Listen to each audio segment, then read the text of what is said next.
in a downtown high-rise to raise money for the National Fallen Firefighters Foundation. We walk up those steps and we see their pictures throughout the staircase because I showcase it through there, and it just reminds us of what they did for our country that day. Similar memorial climbs will take place around the country to remember and support the families of firefighters lost on the job. Last September 11th, firefighters from all over Metro Atlanta climbed Stone Mountain in full gear. The years have not diminished the nation's desire to salute those who gave then and give now. And every year we all remember, and I still get tears in my eyes now. And then the day of the event, it's very emotional, and we all come together as one. Each participant in the downtown Atlanta climb will wear a badge with a face and a name. As we remember September 11th, the 343 firefighters we lost that day will be lifted high as America continues to climb out of its grief. In downtown Atlanta, Jerry Carnes, 11 Alive News. Today we had a few showers out there, but unfortunately for Saturday, a little bit more in the way of shower and thunderstorm activity. Thankfully, though, it's not going to be a washout. Still some chances for rain, though, for the Georgia State-Georgia Tech game in Atlanta and out in Athens for Georgia. Drier weather's in the forecast. We'll let you know when it gets here. Coming up. 11 Alive News is on the scene of breaking news. A manhunt underway for the person who has shot 3 people. Many of those officers right now are in tactical gear.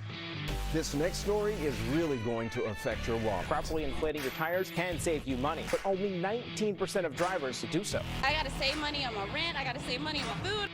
These storms are getting stronger. We now have tornado warnings in effect. I'll keep tracking this so you can keep your family safe and prepared. When it's go time, I don't let constipation stop me.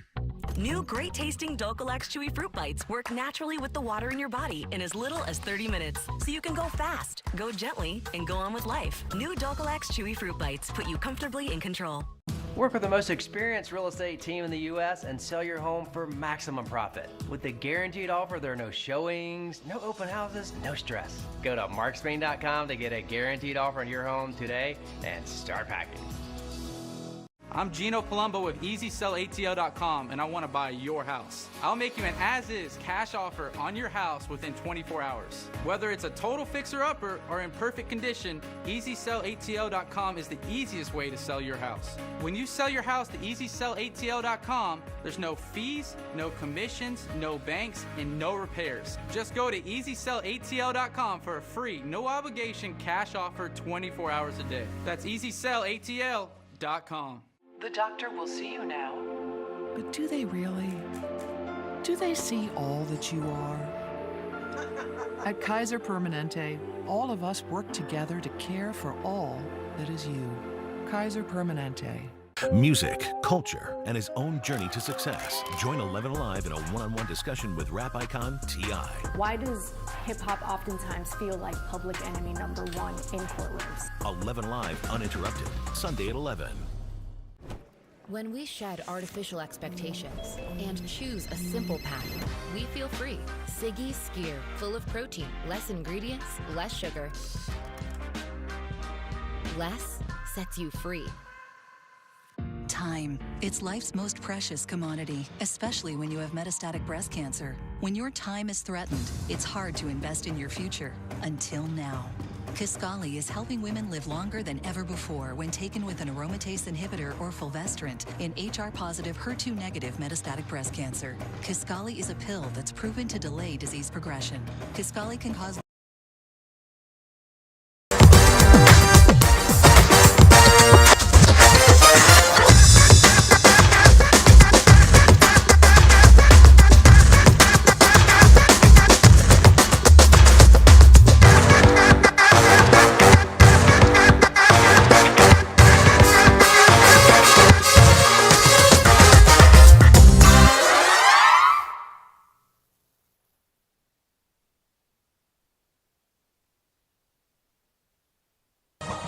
It is Friday Night Lights here at Milton High School, and we have a big rivalry game ahead of us. I'm Taft Gant here with Alex Benson. Alex, you can't beat a good rivalry football game here. Oh, my goodness, man. You know what, I tell you what, the crowd, the stands are starting to get filled up. Milton versus Roswell, so much history going to this game. Both teams been playing well for the past couple of years, right? Milton won a state championship a couple of years ago, and then, of course, Roswell last year with Robbie Roper at quarterback. Look, did a fantastic job and knocked off North Cobb to help themselves advance in the playoffs. But, I mean, if you look at Milton's side, right, Milton, new coach in, he's done a great job. They might not have gotten the success they want necessarily on the field right now, but they're playing good ball, right? They're playing good ball. They play some good teams. They just come up short. And then when you look at Roswell, look, they're bringing in some new players. They're young, but they're playing at a high level right now. So they're doing a good job. I can't wait to see what happens in this game. There's certainly two very exciting teams to watch. Like you said, the records don't necessarily tell the story of how their season have started. Yes. Roswell, 3-0 start. They pretty much got off to about as good of a start as they could have asked for with a big win last week against Marietta High. You know what, man? If you look at Roswell, look, they're well coached. They're well coached. They do a lot of good things out there, And here's what you got: KJ at quarterback, very good quarterback. He's sound, right? He's going to make good decisions. He's going to deliver the ball. He's been good since we've known him since he was yay high, right? Yeah. He's been a good player. Defensively, they got a linebacker that's I can't remember exactly what school he's going to, but he's playing some very good football as well, Javon. And I'm curious to see what they're going to do. But I know we're talking about Bryce Thornton. I know they have that package you're about to go to. Oh, yeah, that's going to be a good one over with Brooks Austin, who's in the booth tonight. But you talk about Roswell's defense. How about Milton's secondary? I mean, you can't beat it. 4 guys, all 4 of them Power 5 D1 athletes coming their way. That's pretty cool to watch at the high school level. It's going to be exciting tonight. Yeah, man, and I think, like you said, it all starts with Bryce Thornton back there. He's phenomenal. Obviously have a lot of good players back there. I don't want nobody to think I'm leaving the Clemson commit out. But here's the deal. Bryce Thornton brings that wood. Oh, yeah. Bryce Thornton is an intimidator. Yep. Bryce Thornton helps set the defense. Bryce Thornton does a lot of good things. And as a matter of fact, I tell you what, to go more in depth about it, let's go to the video package by Brooks Austin. Let's go. Hello there, ladies and gentlemen. I'm Brooks Austin, lead recruiting analyst for SI All-American, here on behalf of Born to Compete and 11 Alive Sports, bringing you this week's Player of the Week, and it's none other than Milton defensive back Bryce Thornton. Litany of Power 5 offers set to make his decision relatively soon, most likely between Alabama and Florida. We got a great highlight for you today. We're going to take a look at what makes Bryce Thornton, and why he is one of the most highly acclaimed and sought after talents in the Peach State in the class of 2023. And I think you'll recognize right off the bat, it's all about ball skills, whether it be as a lockdown corner in the slot, whether it be as a high safety play in the middle of the field. Bryce Thornton impacts the football on Friday nights and will continue to do so on Saturdays as well. He has a great anticipatory mindset, has the ability to get to the spot where he needs to be first, and it's mostly off of instinctual plays like this right here, lined up over the number 2 wide receiver, and jumps the route from the number 1 wide receiver. There you see him lined up over the slot receiver. He fades over Travis Hunter, the number 1 receiver, and ultimately picks that ball off in a state title game against Collins Hill. Here you see the ball production as well. The other thing I like about Bryce, and obviously you can see on the tape, some playmaking abilities, right? Not just trying to get the ball, but trying to score the ball once we get it in our hands. And you can see he adds value in the special teams unit as well. Likely we'll see this Friday night for Milton. He has enough of the top end speed and twitch to become a factor in special teams if need be. And a lot of that is the instincts he has with the ball in his hands. Okay. Here you're going to see Marietta try to throw a double pass, right? A trick play. But as you see, as the jet sweep is handed off, Thornton is receding, right? He's backing up. He's reading. Hey, they like to throw double pass out of this. We like the film study, right? That's a smart football player, one that's trying to be attacked by the opposition, but instead he comes up with a massive turnover yet again. The other thing I love about Bryce, not just a ball production guy, not just a 7-on-7 dude. He will come down, he will stick his hat on you, and he'll stick you, right? He is a physical branded football player as well. That is our Athlete of the Week.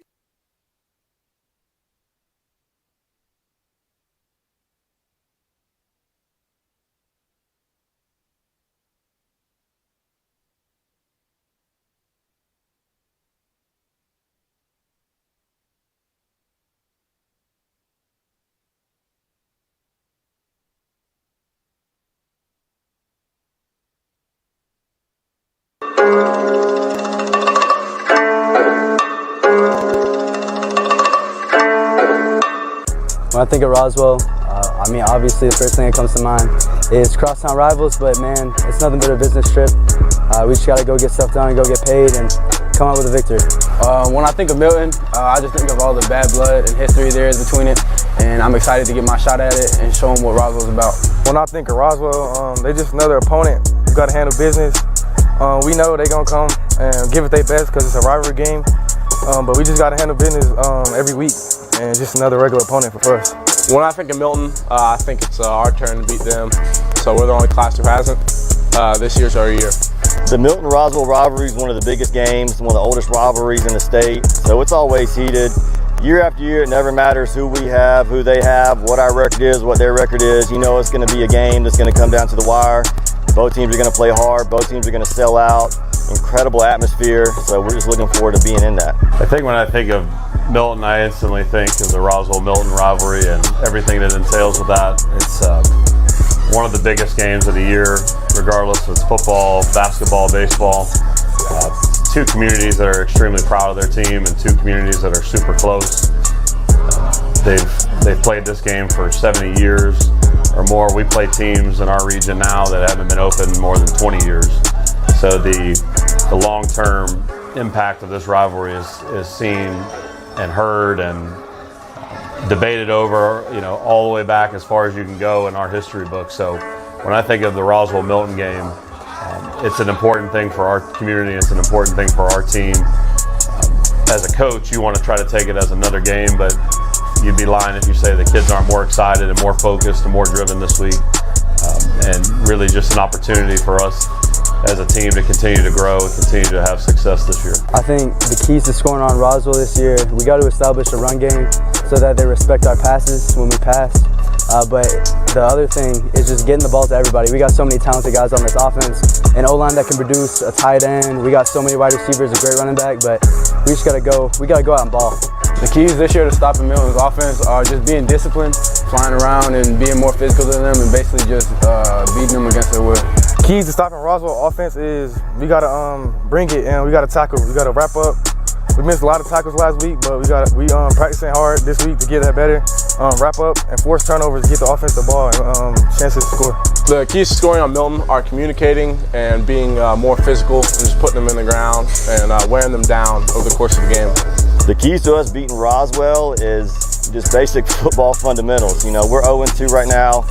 Played two of the top teams in the nation so far. Our kids have fought, they've battled, but we got to be better at tackling. We got to make sure that we wrap up and don't let their ball carriers get extra yards after contact. And then offensively, we just got to make sure we don't shoot ourselves in the foot. We've been moving the ball well at times, but there's always that play or two here or there that we seem to kill ourselves. That'll stop the drive. So if we just do those two things correctly, we'll be in this ball game and it'll be a hell of a show. Major differences between us, between last year and this year. I think our team is a lot more, I hate to say the word like seasoned, but more experienced. We're playing for a lot more, playing for 5. And I think we put a lot of work in the offseason. We went out bad last year. This year, we're going to come out and show them how this offseason went. I think if you look at it from just the X's and O's thing, Milton lost a lot of players. Roswell also lost a lot of players, so it's a lot of players that have had a chance to play in this rivalry at a small level, but this year it's going to be a big opportunity for both programs to play in this big atmosphere and a big game. That means the world to both communities and both teams. Roswell's big game ready. Let's ride. Hey, this is the Milton Eagles, and we're always big game ready. Roswell's big game ready. I'm big game ready. Let's go. Team 73 is going to be ready to go. Go Hornets. Big game ready. Let's get it.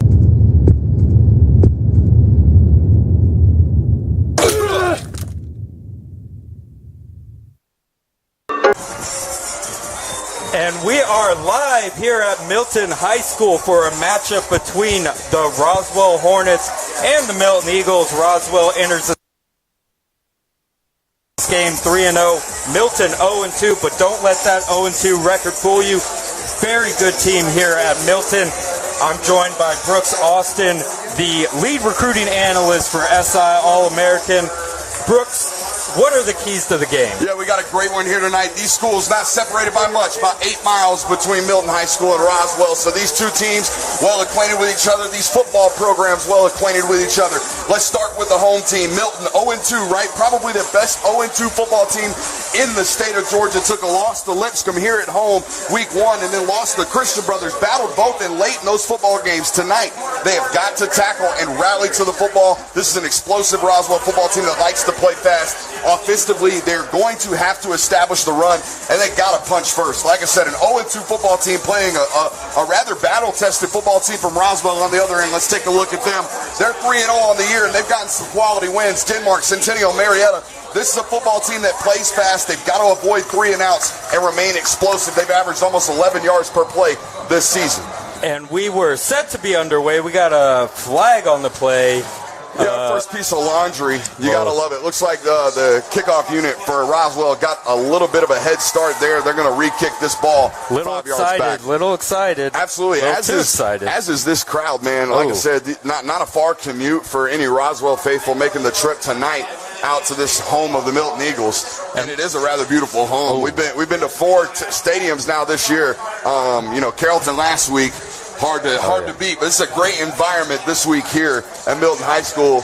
I would say, as I peek my head out, we got about maybe 4,000 or 5,000 people here tonight. It's a packed house here in Milton. It is senior night here for these Eagles, and we are set underway. Kickoff number 2, and this one's a good one. Returnable. Fielded at the 5, returnable up to the 15, 20.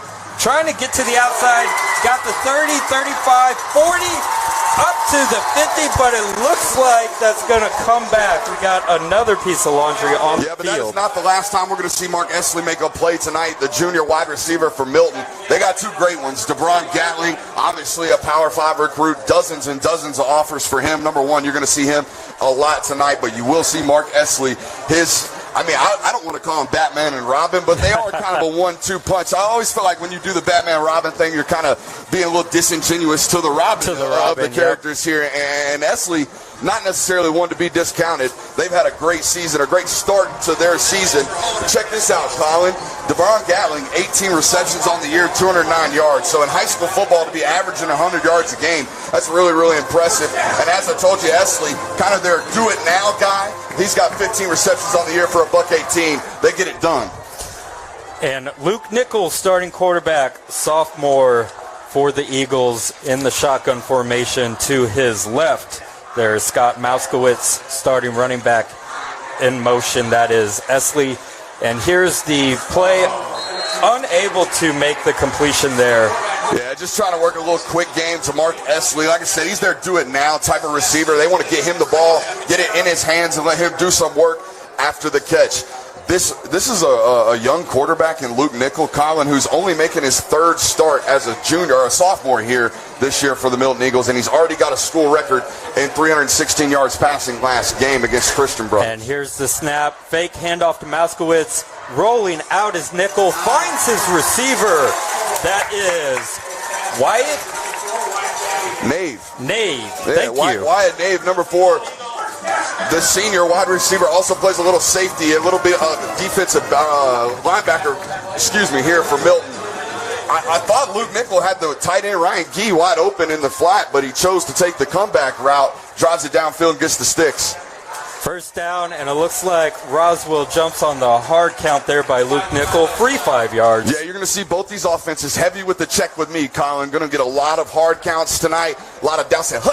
Look towards the sideline, what you want, coach, that type of stuff. If you're a defensive player tonight, you have got to watch that ball. More importantly, I'd watch the hands. A true clap indicates potentially a real ball being snapped soon. We got trips out to the left, single receiver on the right.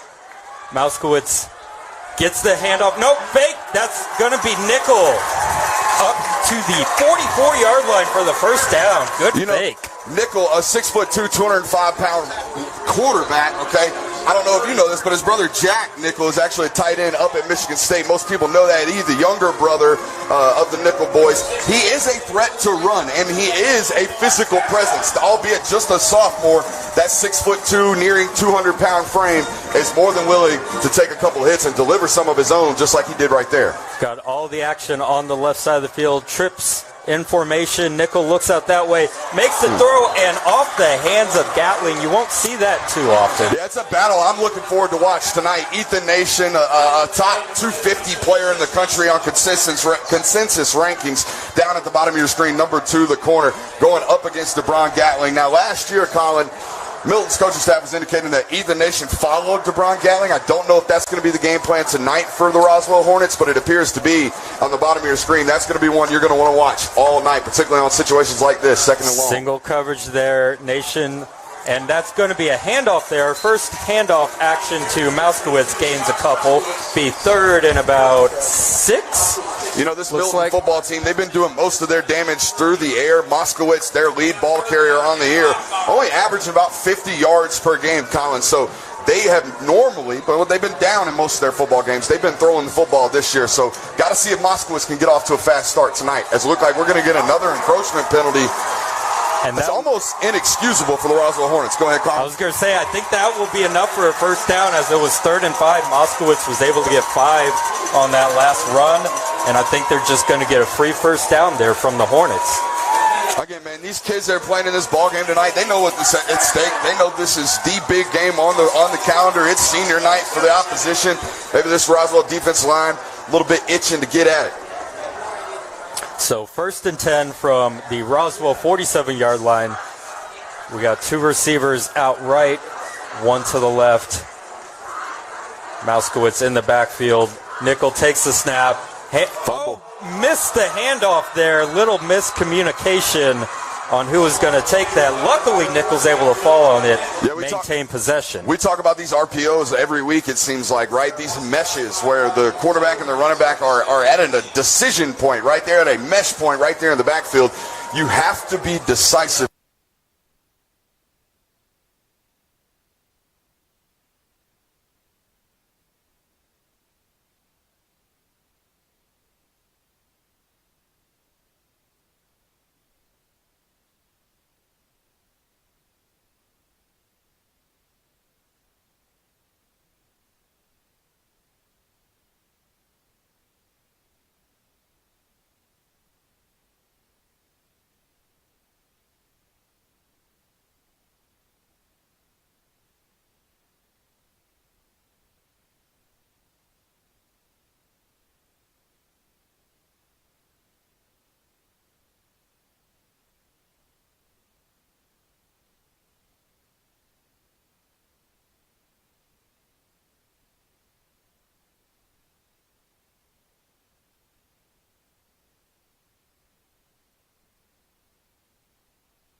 in Luke Nickel playing quarterback is lowering his shoulder, seeing a linebacker off the ball and lowering his shoulder and playing physical right there.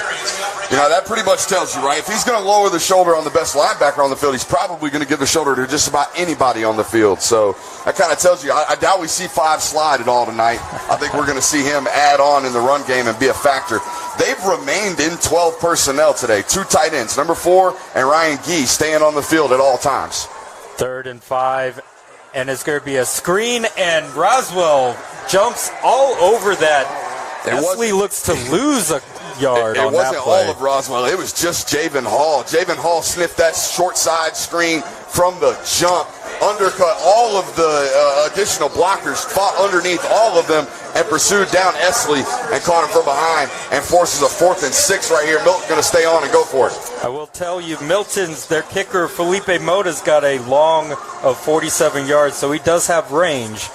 Deciding to go for it here, don't want to test Mota's leg, 4th and 6. They're getting blitz, and they're going to call a timeout, it looks like, is Milton. So we get our first timeout of the game. I think Coach Reeves, whatever the play call they're being, they're seeing blitz, from the field. Perhaps that's something, maybe they were rolling out to their right or something along those lines. Don't necessarily love the play call versus the look. You burn the timeout because you can't take them in with you, right? We're still early in this football game, but a good decision there to call a timeout if you feel like, hey, maybe we're at a disadvantage right now with our play call based on what we're seeing.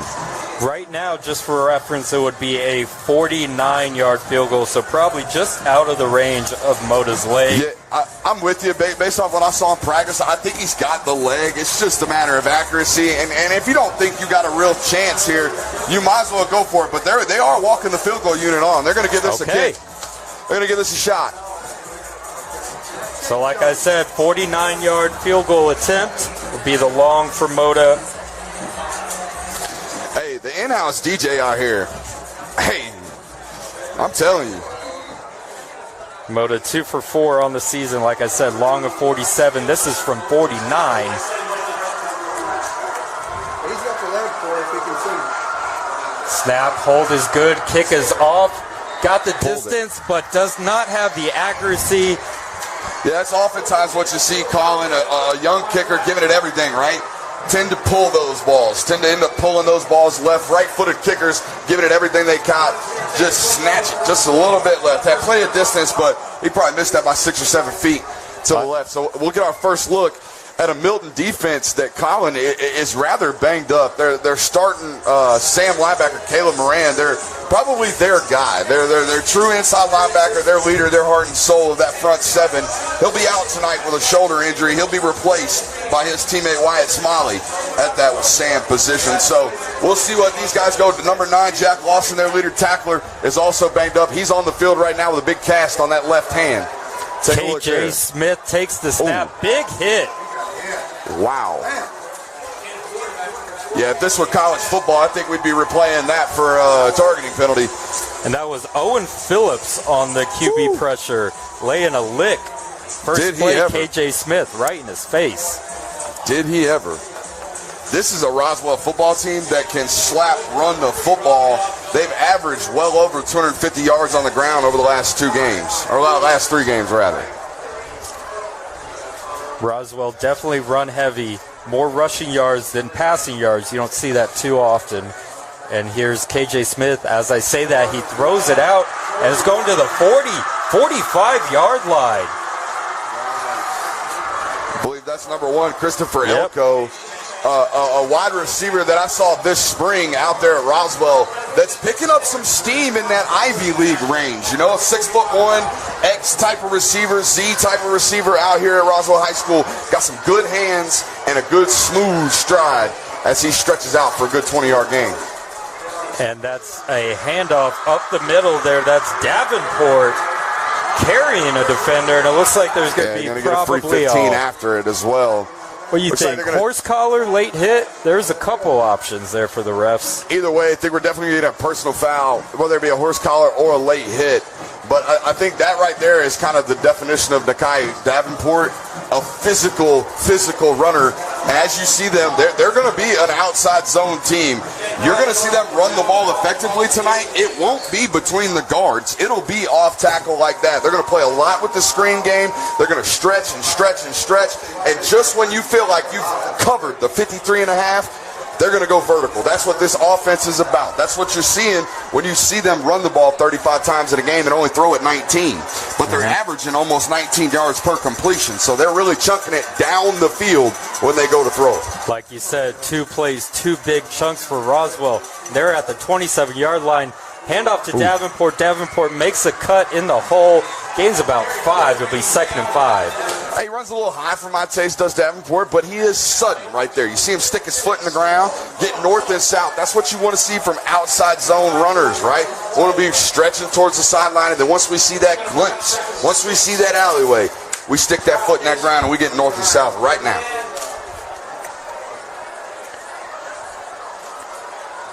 We got Elko motioning out to the right. 2 receivers to the right, 1 to the left. Davenport, pistol formation. KJ Smith in the shotgun. Takes the snap. Quick throw out at the sticks. Might be just a yard short. That was Dylan Williams on the catch. Yeah, Dylan Williams, a big physical receiver, Colin. About 6'1", about 190 pounds. Real thick from the waist down, real hard to tackle. I think that play got disrupted with just a little bit of operational issues. Ball snapped just a little bit high. Quarterback unable to get his feet set and play on time. That play ends up short of the sticks. Here we go, 3rd and 2. First real test on this offensive drive here for Roswell as the Milton stands. Get up and get to hollering. 3rd and 2, you got to imagine it's going to Davenport, but we'll see.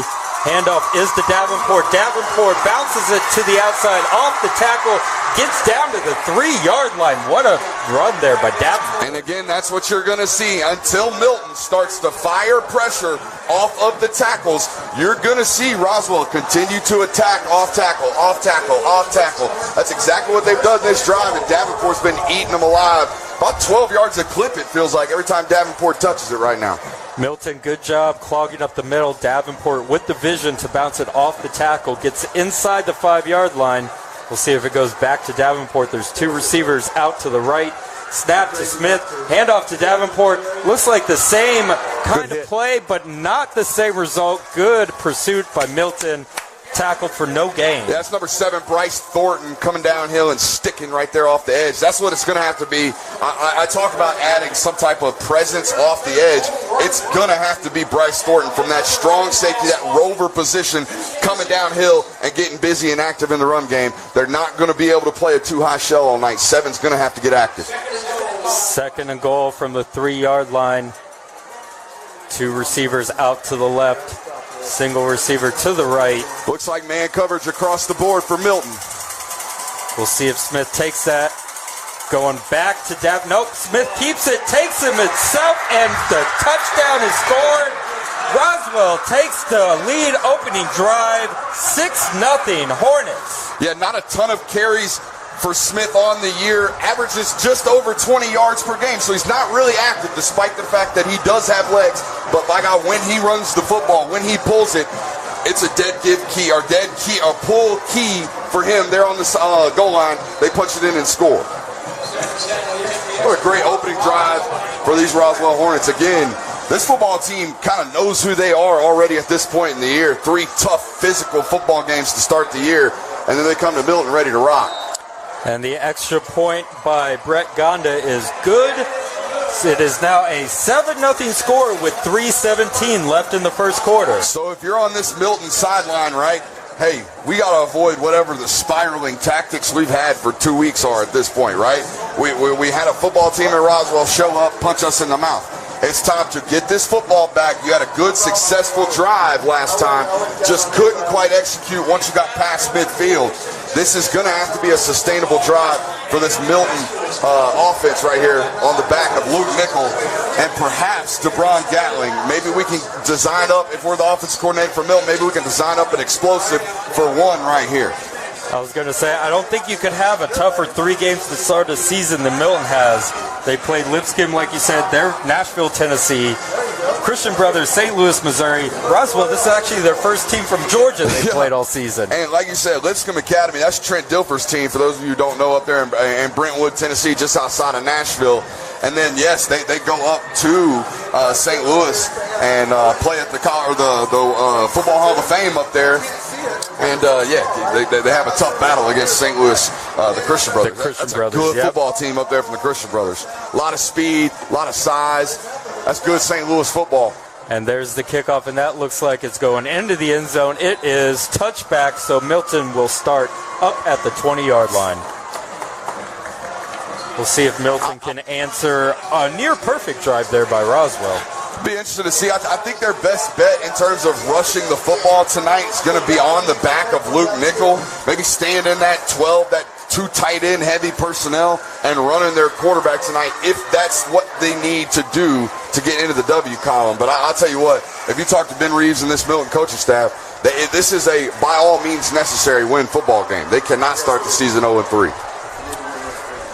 Nickel in the shotgun, 2 receivers out to the right, 1 to the left. Mauskowitz in the backfield. Nickel takes the snap, handoff to Mauskowitz. He's looking for a hole, does not find one. That's going to be a loss of 2 on the carry.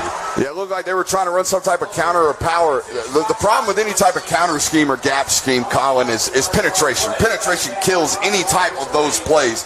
So if you have the front side of your offensive line getting caved in, which was the case right there, you're not going to have a successful play. A TFL right there for the Roswell Hornets. They get off to a solid start here defensively. 2nd and 12, Roswell defense feeding off the energy from the offense. Good start to this defensive drive. See if Milton, 2 receivers to each side. Nickel takes the snap, looking out left. He's rolling, finds Gatling. That's a catch. Up to the 27-yard line, they'll mark it. So it's 3rd and 3. Good play there to get the It's a good job by Nickel. That's a tough throw, right? Rolling back to your left, avoiding a little bit of pressure. Get your hips set. You got to turn your hips back in, get those square, get them pointed to the target. They hit DeVron Gatlin right there on the comeback. Although I will be honest, Colin, I think he might have had a better chance if he just directs Gatling to block and then takes off with his legs. I thought he had the sideline down on the bottom, but here we go. 3rd and manageable for Milton. So they see if mark they can it pick this at up. The 26. 3rd and 4. 2 receivers to the right. Fake the handoff to Mauskowitz. He's looking Good back play. to Mauskowitz. Makes the play up to the 35. Gets to the 39.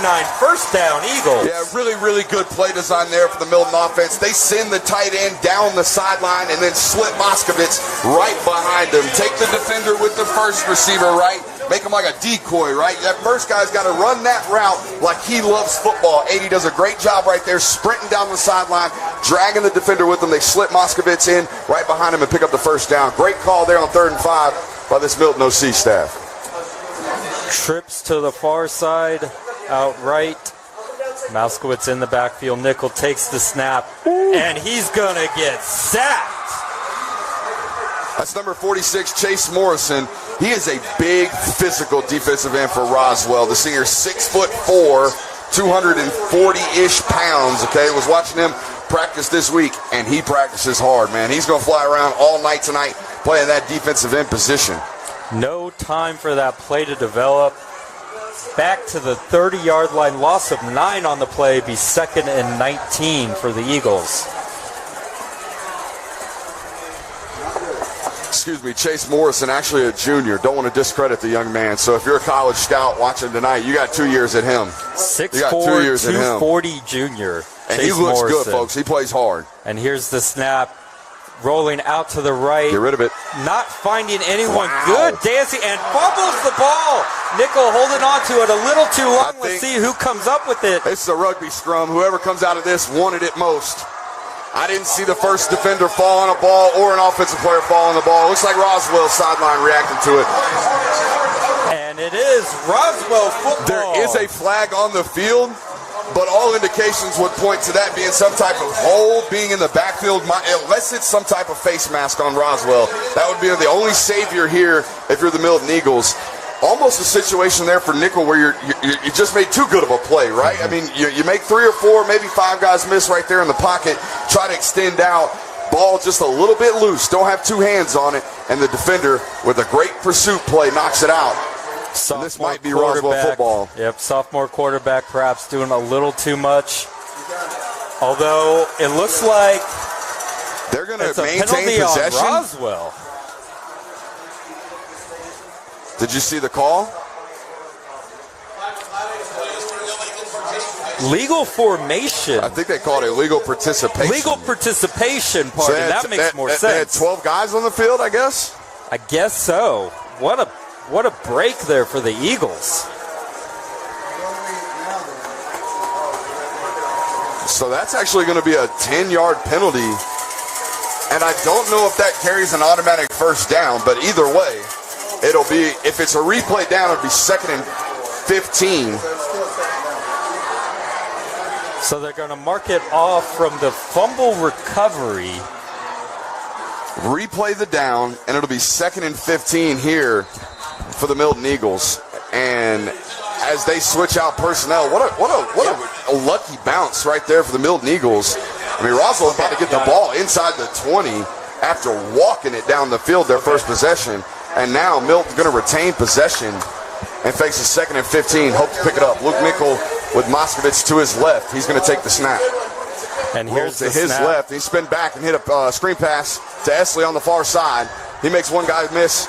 Stiff arm, runs out of bounds just at about the 34. Going to be looking at a 3rd and 15. Milton trying just about anything they can right now to get back to a manageable 3rd down right there. It's what we call a get-back play, right? You have an opportunity to face a 2nd and 15. We don't have to pick up all 15 yards, but maybe a small screen pass like that to Esley could yield 6 or 7 yards. Unfortunately for Milton, it's a net gain of 0, and they are going to be facing that dreaded 3rd and 15. And we are going to go down to Landon on the sidelines for a report here. Landon, what you got for us?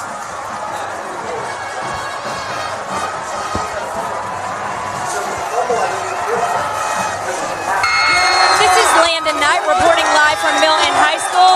Tonight we gather in Milton Stadium to see Fulton County's oldest rival play under some Friday Night Lights in order to get the big win. Roswell's offense is off to a great start due to the engineering of quarterback KJ Smith.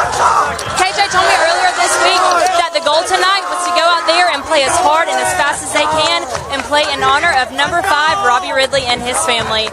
KJ told me that tonight that the goal was going to be to come out here and get this big win and to play 15 games this season with a purpose. Colin? Let's go, Hornets! Let's go! Eagles got a real break there. Should have been a turnover, illegal participation. What are we looking for? You can't get down too much here if you're the Eagles against a really good Roswell team. You can't, but it's 3rd and 15 right here. I mean, there aren't many plays in the playbook for a 3rd and 15, that is right? Very true. I mean, the only thing I can think of is maybe we roll a 16 back to 15 comeback, like a real big boy type of comeback right here. Other than that, you're really looking at halfback draws, screen passes, things that are more safe plays that maybe, hey, if we make a guy miss or if we pick up the right kind of block, maybe we can extend the life of this drive. But this is more of a let's live for 4th down. My offensive coordinator used to say every successful drive ends in a kick. Trips to the far side. Nickel takes the snap, and he's going to run for it. And he's got a bunch of room up to the 50, 45, 40, 35-yard line. First down, Luke Nickel. That's a brilliant play. He identifies, hey, they're in man coverage, which means everyone's back is turned to me. So if I get outside the pocket, I start extending the play, and I look out in front of me, see nothing but green gas. Stick your foot in it and go, just like that. 36-yard line of the Hornets is where the Eagles will take the snap. 2 receivers out to the left, 1 to the right. Handoff is to Moskowitz, and that is a good solo tackle there made. That tackle was made by Mark Trigg. Yeah, the jack linebacker flying off the edge right there.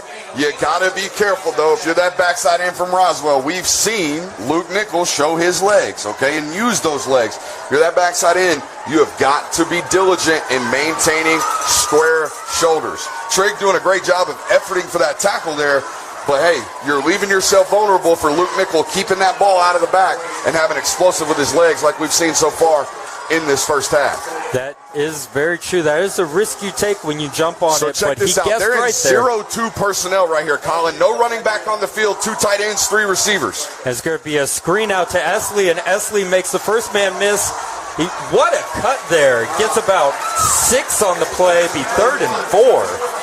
Probably should have been a loss. Probably should have been a loss, right? Esley doing a great job of making that first defender miss, but I think they might have gotten away with a block in the back on the top side by DeBron Gatling. Well, hey, if the ref doesn't see it, it's not a penalty. No flag, no call. Is that what you're saying? Yeah. My mouth dropped open in practice the other day when I saw Milton running 2 personnel, 2 tight ends, no back on the field. Yeah, you don't see that often. Mauskowitz back in normal formation, trips to the far side, looking out Esley's way, and that was a great pass deflection by Connor Beach. I think when they go back and look at this on tape, Connor Beach is going to be kicking himself if he just gets his eyes up. You did a great job driving down on the route right there. But if you get your eyes up and get your hands on the ball, you might be taking that one back for 6 there, Beach. At any rate, it was a good pass deflection, forces a 4th down, and it looks like Milton Beach, is going to go my for mother's it. maiden name. Really? Shout out to the Beaches. Okay. Spelled the same way, too. 2 E's, man. That's crazy. You might have to talk to him after the game. Well, here's the 4th down play. Fake to Mauskowitz. Rolling out is Nickel, and Nickel makes the throw to Esley for the first down It's on been the the Esley sideline. show to start, right? I think DeBron Gatling, the 1 target so far to start the football game. Esley being their now guy. They've probably targeted him 5 or 6 times here in the first half alone. Esley doing a good job reeling that ball in, picking up the sticks, and protecting the football. He got hit immediately right there, Colin. I was going to say, you made the Batman and Robin analogy. If we're going by that, Esley's certainly the Batman tonight. He's getting the bulk of the targets. We got trips now to the left. Nickel looking back to the sideline. Milton's coaching staff doing a little bit of changing. I think they like that 3-over-3 at the top of your screen. And here's the handoff to Mauskowitz. Mauskowitz gets a couple, about 4 to the 20. As this game continues and as this game progresses, if Milton can just force Roswell to just acknowledge the run, right? Hey, we've got to maintain a numbers advantage in the box. That's all Milton is requiring or asking of their offensive line, to force the hand of the defensive game plan from Roswell. That'll allow their 2 receivers, right there, Batman and Robin, to live with just 2 guys over the top of them with no safety help like they've got right now on 2nd and 6. Got 2 receivers to each side. Nickel takes the snap, looking out to the left and not finding anyone, and he's going down for another sack by the Hornets. Stone Smith on the delayed blitz. We call that a dog blitz, right? It's not really a pressure. Pressure is more than 5, right? If we bring more than the offensive line's got, that's what we call a blitz.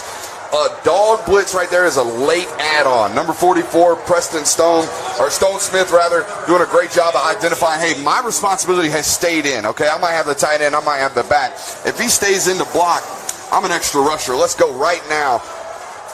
Stone Smith doing a great job of bringing Luke Nickel down, forcing a 3rd and 14, and it feels like that's what Milton's been facing with all night. Long 3rd and long. I was going to say, that's been all dry, Screen. 3rd and long, and here's the screen to Mauskowitz. Mauskowitz makes a man miss. He gets up to the 20, cuts 15, 10, going into the 5, down to the 2-yard line.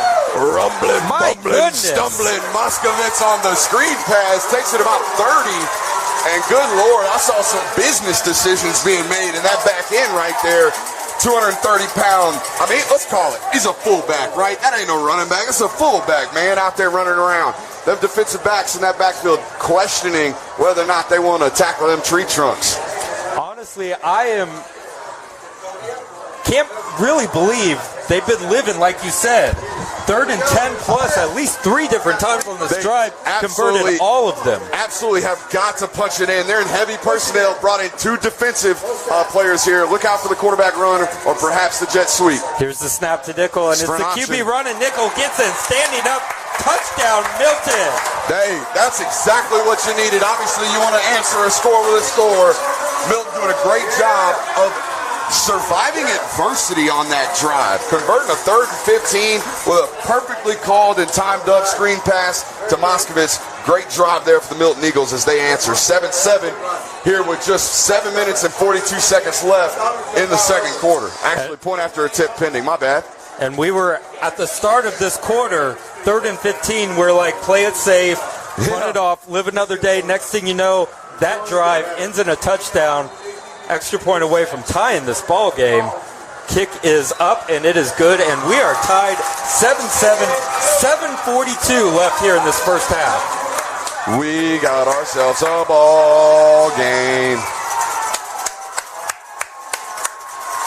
Still cannot stress enough, 3 separate times, 3rd and 10-plus yards on that drive.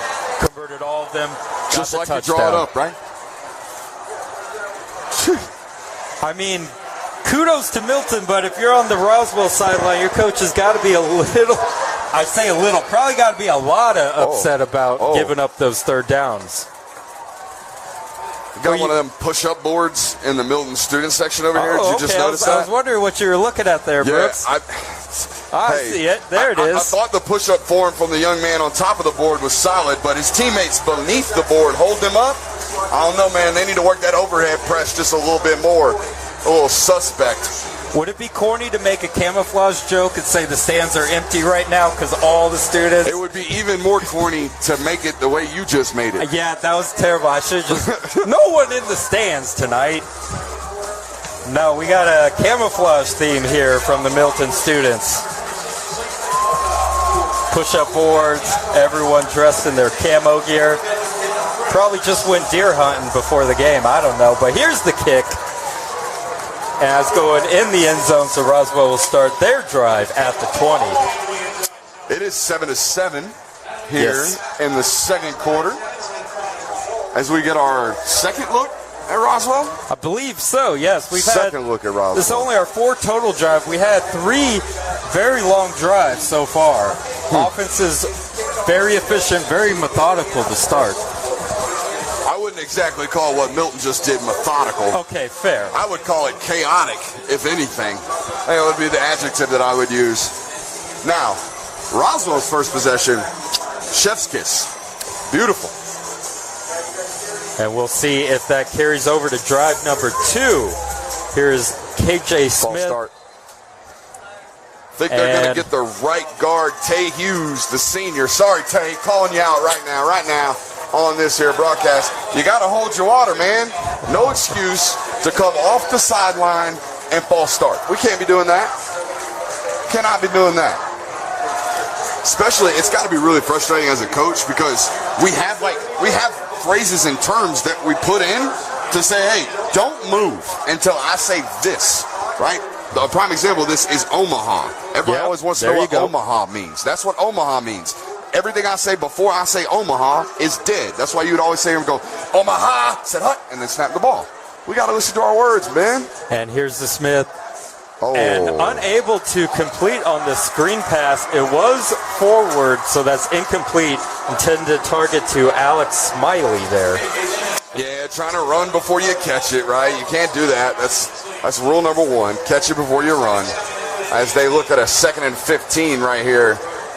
So as good as Roswell looked that first drive, can't start much worse in the second drive here. False start, drop screen pass. If I'm Milton's defensive coordinator, I would maybe risk a pressure here. Maybe bring some type of blitz, see if we can win a field position battle, and pin them inside their own 20. Make this punt on 4th a little uncomfortable. And here's the handoff to Davenport. Davenport trying to get the edge, carrying defenders for about a 5-yard gain there, so it'll be 3rd and 10. He is the bell cow, right? That's who they are going to go to. He averages north of 20 attempts per game through the first 3 games of the year. He is their offense. I mean, he's not the entirety of their offense, but he is what they do down in and down out, their most consistent threat and efficient threat. Massive Crowd 3rd and 10 here. Pumping noise. Let's see how Roswell does with this. We're still doing Zombie Nation, baby. Still Love doing it. Zombie Nation. Absolutely love it. We got trips to the left and taking the snap. Smith finding a receiver over the middle to the 40-yard line.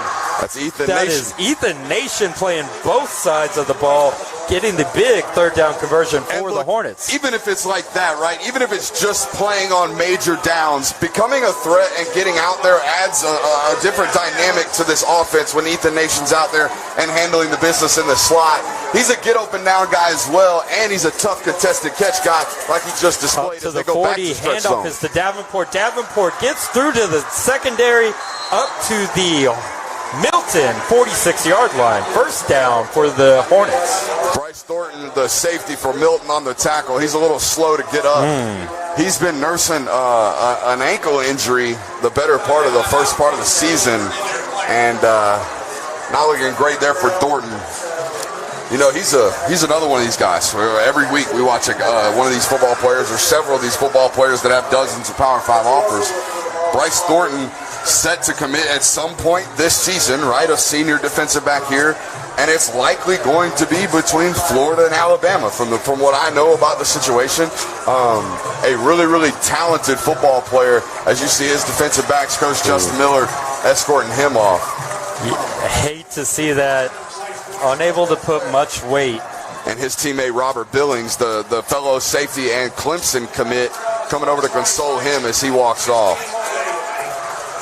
We wish Bryce Thornton well. Hopefully that's not too serious. But here's the deal. If you're the backup safety for Milton here, you've practiced all week, or you've at least gotten reps all week, because the idea or the possibility that Thornton may be out was always a chance. Back to the action. First down, Smith. Handoff to Davenport, getting the edge. Laying the hit, but what a tackle there by Braden Holmes. Yeah, I love watching quarterbacks come downhill and stick, and that's what it's going to have to be. I keep telling you, this Roswell game plan is clear. Attack off tackle. They have been attacking the short edge all first half. And even that play, I mean, great hit by Holmes coming downhill and sticking, but that's a 7-yard gain on first down to force a 2nd and 4 or 2nd and 3.5, if you will, for the Roswell Hornets. I got to give a shout out. Sorry, Colin. Number 55, Anthony Knapp, the left tackle here, guys. He's a junior, and he is about 6'5". Now, if you look on the roster, he's about 240 pounds, okay? But if you're a Division II school or if you're a FCS school, I see a 6'5", long-limbed offensive tackle that if you put about 8 PB&Js a day into, that sucker might be 305 in a couple months. You never even know. Wake him up at 2 o'clock, make him eat one of them protein shakes. You know how I do it. And I was just going to say, there was a flag on the play. Unsportsmanlike conduct. It was him. He was too busy blocking folks on the sideline. So we got offsetting penalties, little control call there by the officials. No harm, no foul. Second down, and it looks like about 5, officially 4, be a long 4. I mean, I feel like I'm back in middle school listening to the DJ in-house here today. Little Soldier Boy getting after it. Like, you. Got trips to the far side. Smith looking to throw over the middle. Catch is made.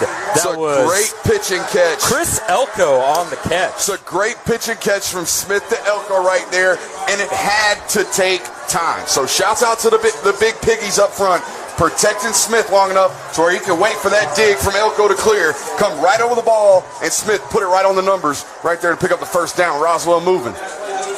They are moving, and they're at the 26-yard line of the Eagles. With the backup running back in, it looks like. No, that's Henderson, or Davenport, excuse me. So we got 2 receivers out to the right, 1 to the left, looking out right, and he's got an open man. That is Elko in the end zone, unable to make the play. Ball hung up in the air just a little too much. Holmes able on the pass defense. A great recovery play from Brandon Holmes right there. They're in zone coverage, and he's got the lower third or the lower portion of the field, it seemed like, and they get a guy sneaking behind him in Elko, and Holmes doing a great job recovering on that ball. I think if that ball's thrown with just a little bit more air, or a little less touch rather, I think that might be a catch to Elko. Ball underthrown just a little bit, gives Holmes an opportunity to recover. Great play. Elko was open. Holmes, offer from Arizona State, the senior. He'll be at Georgia tomorrow. And here's the handoff to Davenport. And a good stick tackle there. That was Will Parton. I think they said ball out too. I think Milton's going to get the football. That is a momentum-swinging play. Roswell, just the second time they've touched it. And golly, if you're the offensive staff from Roswell, you got to be thinking, can we catch a break? I mean, we've only had the ball twice, and we fumble it right there after we're moving the ball. I mean, Roswell has not really been stopped for the better part of these first 2 drives. I was going to say, if you could force Davenport to put that ball on the ground, you made a heck of a tackle, and that's exactly what Will Parton did on that play. All right, I want to take the time to tell the folks, if you're listening, if you're watching us on YouTube or Facebook, however, wherever you have found us, interact with the page, please. Hit that thumbs up button, share it to your friends. That's how we get more people watching this great football game. This one's going to come down to the wire. I got Colin Ox next to me, Brooks Austin here with SI All-American. A pleasure to have all you guys watching this inter-county rivalry right here. Again, these football teams not separated by a lot. These programs very, very well accustomed to one another. Now Milton will take the field. Their third drive of the game. We got 5:44 left in the first half. It looks like we're going to have... Okay, I was going to say, where's the quarterback? Here he comes. Yeah, no Wildcat so here we got for a Milton. Wildcat going. Nope, Nickel resumes his spot in the shotgun. Mouskowitz right behind him, trips to the far side of the field. Here's the snap to Nickel. Fakes to Mouskowitz and unable to complete that screen pass. Very nearly intercepted there. That's Connor Beach again, man. He's doing a great job out in space of driving and play recognition, right? Recognize what's going on in front of you, drive down, shed a block, and impact the play at its point of inception, which is when that wide receiver catches that ball. If we can disrupt that, whether it be running through a block or jumping on it quick enough and disrupting the timing, hey, we could disrupt the play. And that's exactly what Beach has done several times on this screen type of offense from the Milton Eagles. 2nd and 10, 2 receivers to the left, 1 to the right. They're getting pressure here from Beach now. Rolling down the top side, getting man-to-man. Snap, fake to Mouskowitz, and found his receiver. Big tackle. Good, solid tackle there, but it is enough for the first down. But that's a great job by the sophomore quarterback, Luke Nickel, identifying Beach, the outside linebacker, giving me pressure to the left side where we're trying to run the football. I don't like the look. I pull the read. I hit the slant down on the bottom. We get the sticks moving, staying ahead. Wyatt Navia on the catch, his second catch of the ball game. Similar formation here for Nickel. Nickel takes a snap. This one is to Mouskowitz, bouncing, trying to get to the outside. Good, solid pursuit there. And that's what it's going to have to be for Roswell. You're going to have to say, hey, I know you're playing with a heavier box with the tight end in the game, but we're going to play 6 people in the box. We are going to play the pass with 5 defensive players. The moment you add that 7th guy into the box, Milton's just going to pull and play with their screen game. They're going to live with their wide receivers out on the edge. Mouskowitz is definitely one of those backs who does not go Beach down bringing on first pressure contact. again. Sorry, Colin. Here comes 48 off the edge. You're good. And Beach, as you said, rolling out there is Nickel. Nickel finds a receiver, but well over the head there. That was intended for Esley. I think maybe Roswell's coaching staff has found a possible tendency from Milton.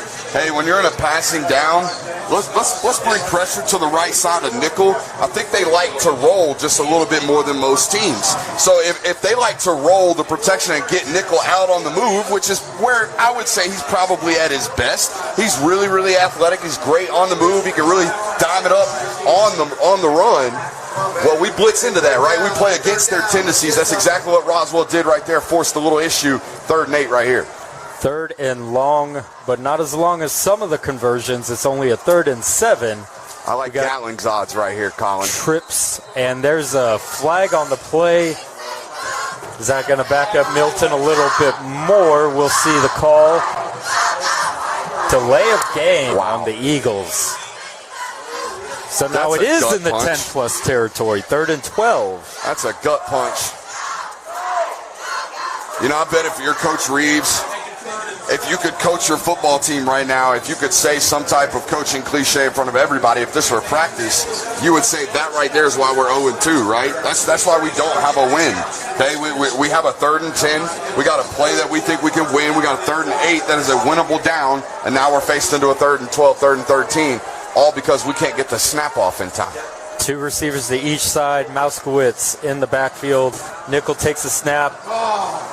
Tries to throw it to Esley. Esley did not have his head turned around. That's a great way to put it, Colin. Yep. Esley expecting that ball to be delivered on the next window. Luke Nickel needing that ball to be on the first window. Esley's head not quite around. That ball goes astray, and on comes the punting unit. Kind of a shame right there if you're Milton. You get a momentum swinging play, right? Roswell's offense puts the ball on the turf after walking it on you, and now you're going to punt the ball back to him with 4 minutes and 22 seconds left. And based off how Roswell's been moving the football, you might not get it back this half. Chase Trouble back to punt. Trouble averaging 42 yards. That's a good punt. Backing him up to the 10-yard line. Danson trying to find a hole and not able to get anywhere. What a punt and what coverage there by the Eagles.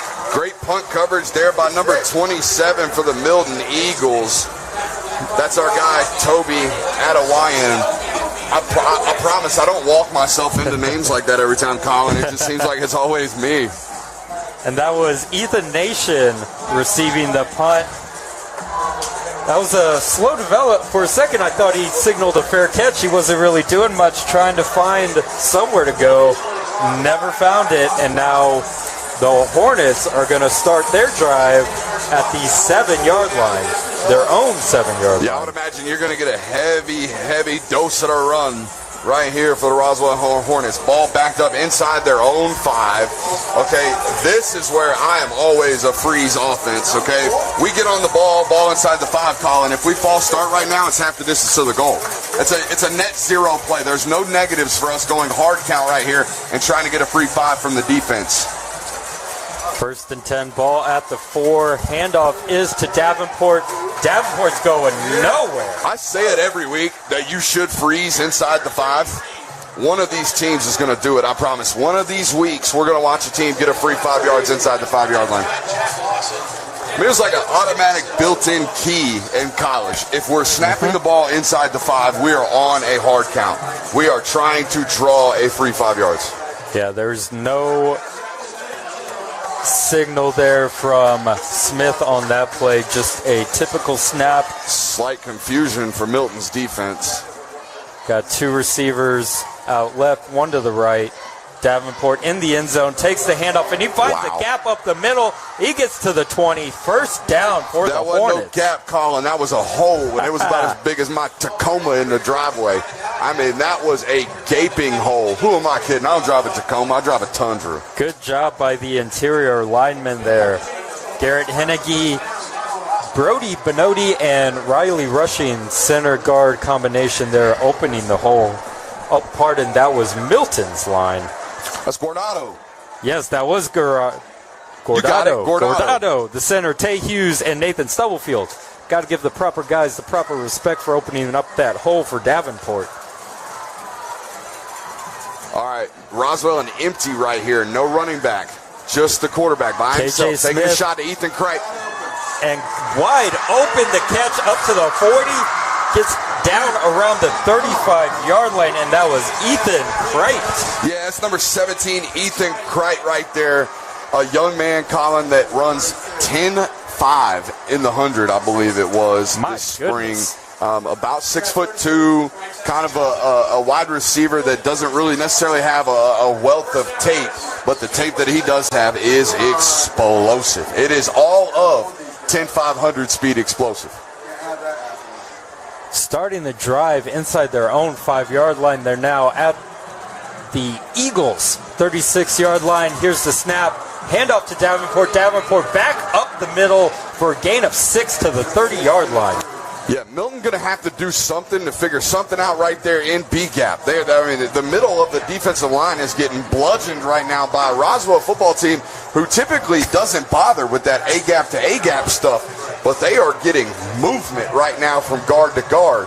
Are the Hornets. They're really leaning on this Milton football team. They got Tay Hughes, 6'1", 300-pound right guard there that the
They've done everything to this point apart from that one fumble on the last possession.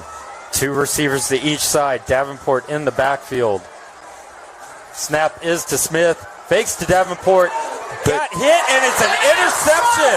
Going the other way, and a good tackle there by Davenport.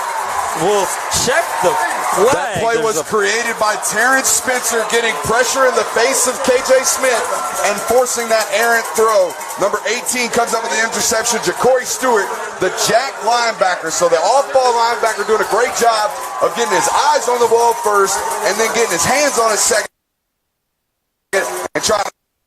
But don't get it twisted. That play was created by Terrence Spencer, the nose tackle, the junior for the Milton Eagles. And it looks like the flag was on Roswell, so the play's going to stand.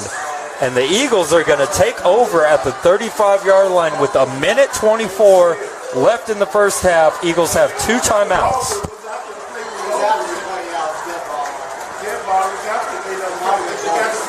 Maybe your first play here, take a shot, try to work a double move, something along those lines.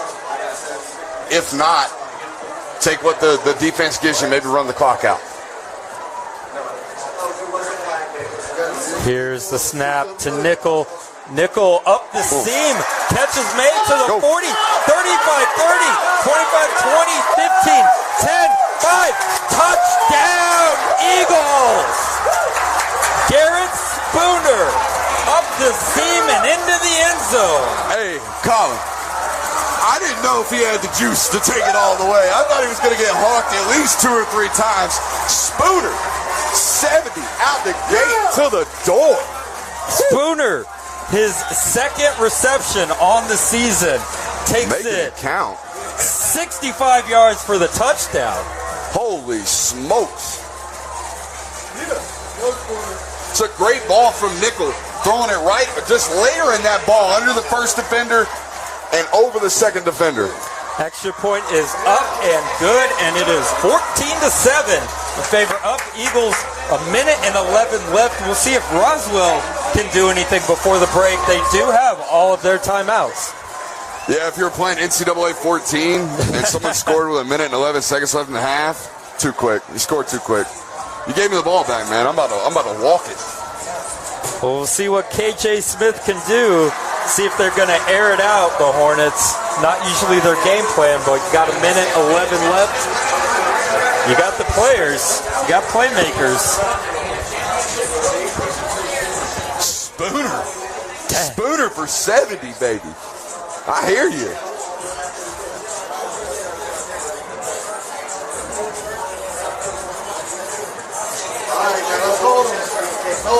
Soldier Boy and Lil Baby tonight. Oh, man. We're taking it back. I'll tell you what. Little best of both worlds.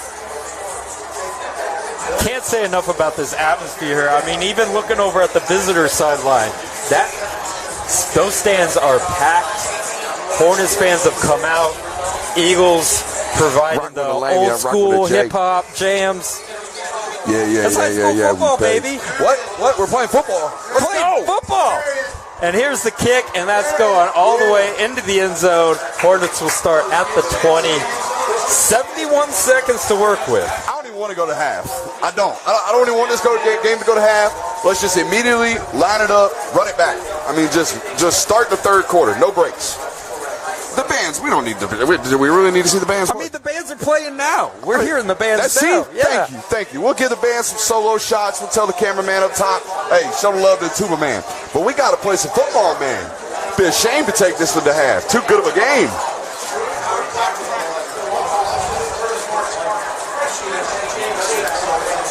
So we got two receivers to each side here. Hornets trying to quiet this Eagles crowd.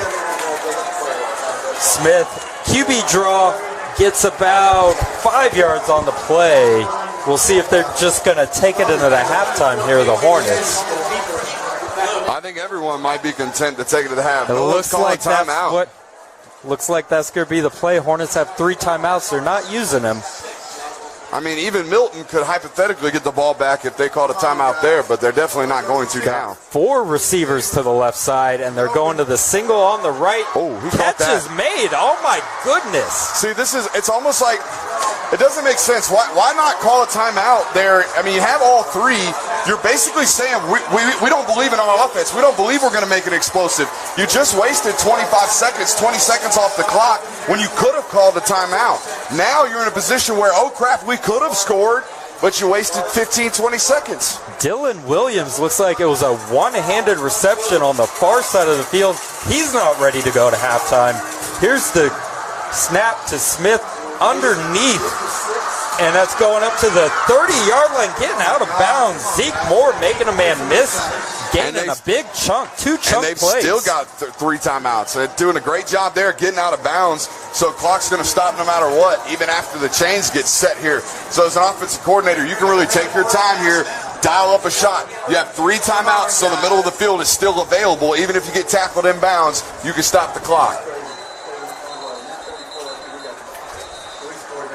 Looked like the Hornets were content to take this into halftime, now they're looking to score in 2 plays.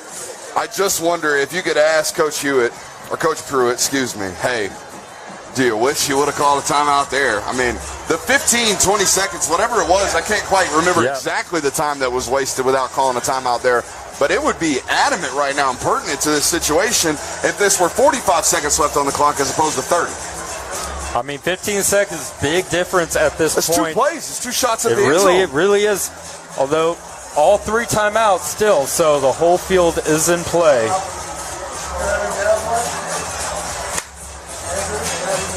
Man, I'm with you. I don't want to break. I don't want to stop for 20 minutes. I know the people watching right now don't want to go to half. We don't want to go to half.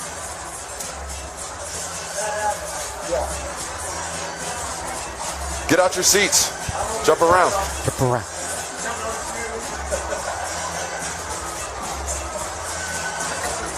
Jump up, and get down.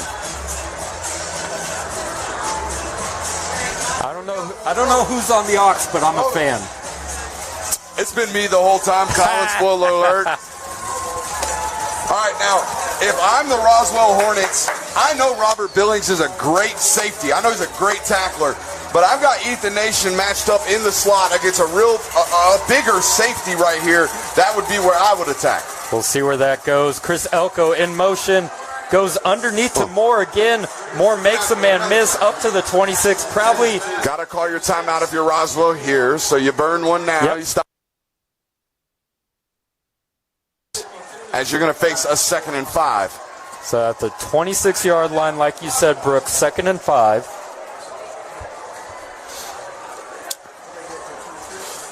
Now would be the time, if you're this Milton student section, hey, you got to get tapped and turned, as David Cooper would say. You got to get ready to go right here on 3 major downs right here with 23 seconds left in the half.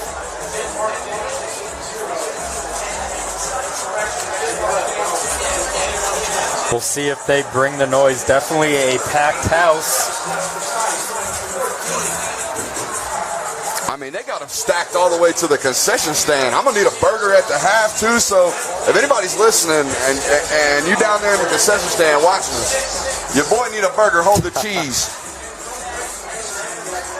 All right, let's see if these Milton fans get up a big 23 seconds here for the Hornets. See if the Eagles defense can hold. All right, so now it looks like Milton has completely changed their defensive strategies. Now they're doubling Ethan Nation. So Roswell going to have to go away from 2 here. They've been working the top side, the short side most of the drive. They're going back to it. Smith underneath, unable to make the catch there off the ground intended for Williams. Just outside the outstretched hands of Tyler Williams. Great effort there from 12. Going to face a 3rd and 5. The downs really don't matter at this point. You're kind of against the clock, if anything. Only 17 seconds left. If you're Roswell, probably work to get a first down, reset the sticks, and then maybe take a couple shots at the end zone before you have to kick a field goal.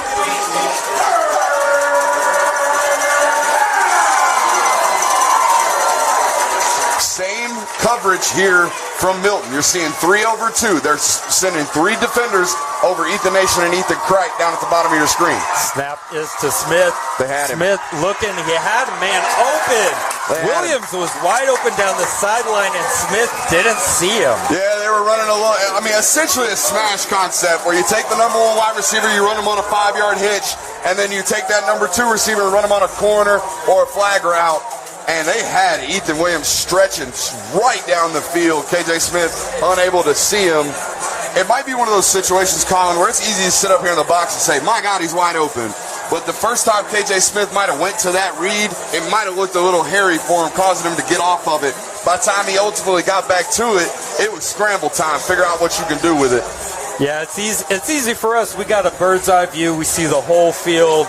You don't know exactly what the quarterback's vision is looking, like you said. Probably already moved off Williams by that point, but man, you're going to look back at the tape and you're going to be kicking yourself there if you're KJ Smith. So you have 2 options right now if you're Roswell. Well, 3. You can line up, kick the field goal. Doesn't look like they're doing that. Or you could try to get the first down here, okay, and then line up and take another shot at the end zone after you've called the timeout. Or you take the shot at the end zone now. So I think those are really your 3 options. Go for the sticks or go for 6 right here if you're the Hornets. Brett Gonda, 1 for 2, the kicker, long of 30, so he does not have the leg that the Milton and they're kicker going to burn does. their final timeout here. So that gives us our answer, right? Yep. This is the final play in Roswell's mind of the half. They're probably going to throw this ball up in the end zone. Otherwise, you wouldn't have burned your final timeout right there. Actually, yeah, that was their final timeout, right? Yep. That should be the last timeout. Correction, Milton took that timeout. So Milton saw the formation, took the timeout. We want to make sure they got the right defense. Well, there like you go. You said, probably going to be the last play. Well, 9 seconds. I mean, a shot to the end zone. 9 seconds and a timeout for Roswell. Yeah. So hypothetically, you could get 2. this first down, call a timeout, line back up on the ball, and try to take a shot at the end zone. You know, that might be the move. Maybe run like a deep comeback towards the sideline.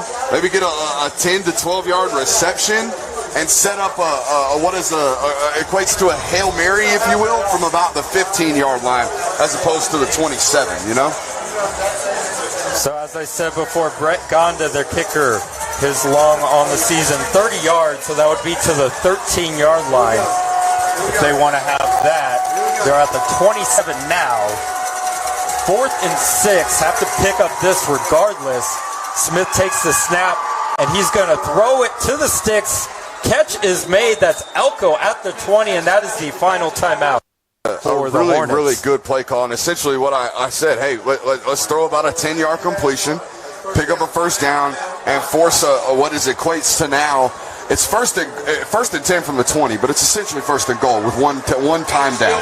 That's what we got. We've got one time down from the 20, and Roswell's trying to score a touchdown. Got 2 seconds left, and like you said before, how much would Coach like to have those 15, 20 seconds left that they just let run off the clock at the beginning of this drive? It would be critical right now. We'd have about, as opposed to 2 seconds left in the half, we'd have about maybe 15 seconds left in the half. You could take a shot at the end zone and still have an opportunity to run your field goal unit on. So, yeah, not calling that first time out, kind of not necessarily a backbreaker for Roswell here, but definitely didn't help. Time is of the essence, and not only of the essence, it's extremely valuable. 15 seconds is 2 plays right here from this distance where we're at now as they run the field goal unit on here to take a look at it and try to kick this ball. Gonna have a feature with Bryce Thornton. Got it. Okay, got it. Thanks.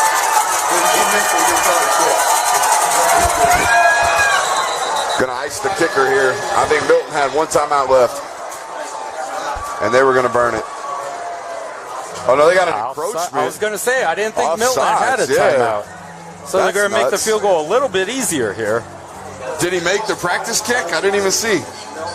I honestly wasn't paying too much attention once I saw the whistles. I was trying to figure out. I mean, Sweet Caroline, a halftime song. Sweet Caroline, not a song to be playing as the in-house right DJ now. to be playing when you got a high school kicker on the field. I compliment whoever's on aux, and then he plays this slow song. And here's the kick, and it is blocked. Well, shows how much we know. Sweet Caroline was the key there, because that is a block. Oh, poor coach. To walk it off into the half is going to be Milton up 14-7 at the break. Man, if you're the Roswell Hornets, you feel like you had 3 offensive possessions, you fumble once, you get a field goal blocked, but you have to feel going to the half that Milton didn't do anything to stop you. You turned it over and missed field goals. Like that's a tough way to end the first half for a Roswell football team that probably feels as if they've outplayed Milton apart from maybe 3 or 4 plays, and yet they're down 14-7 on the road, and Milton gets the ball back, I believe. Roswell deferred, so Roswell will get the ball, which is good for Roswell because you don't want to go down 2 scores here. That's going to be a huge first drive there for the Hornets coming out of this halftime.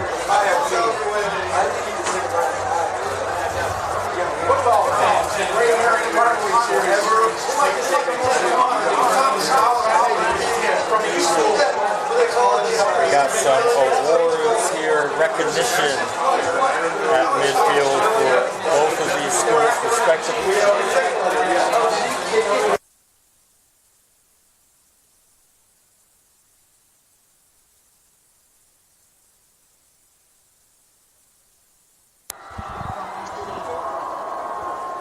From Roswell High School, it's Stone Smith. Stone is a member of the National Honor Society and a member of the Principal Honor Roll. Stone has been awarded the Sour Athlete Award and the Tom Zachary Citizenship Award. Stone plans to Ladies and gentlemen, I'm Brooks Austin, lead recruiting analyst for SI All-American, here on behalf of Born to Compete and 11 Alive Sports, bringing you this week's Player of the Week, and it's none other than Milton defensive back Bryce Thornton.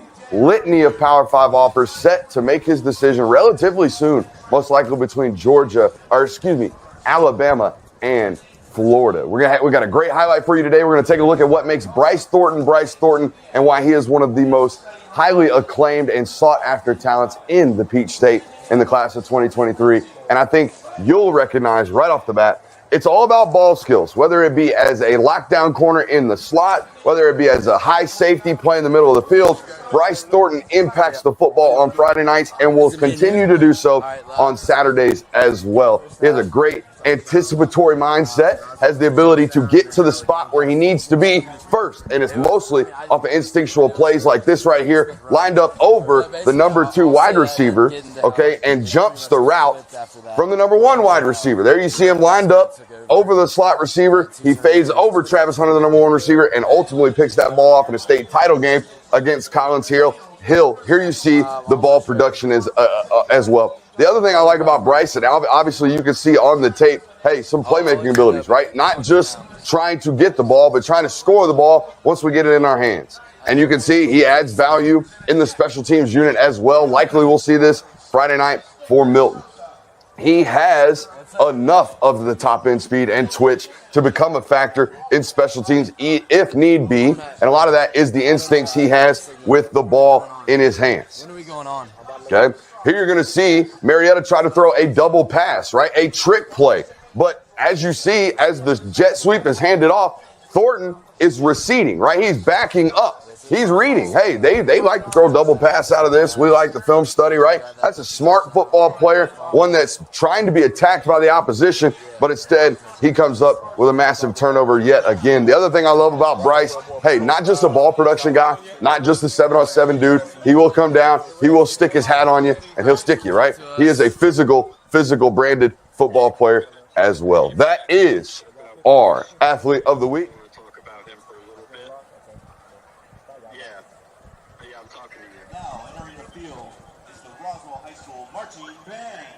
All right, kicking Dustin 3. Man, that was an exciting first half. I don't know of a better place to be than right here at Milton High School. No, absolutely. The energy here is amazing. Roswell travels really well. They showed that again tonight. Milton right now, they have all the momentum, especially after that block kick. I mean, there's no place I'd rather be on a Friday night. That's right. It's a party down there. Student section's going crazy on both sidelines. Let's talk about the first half a little bit on the football field. You had Roswell kind of came out swinging. They got a defensive stand and then marched right down the field. KJ Smith got that rushing touchdown to strike first.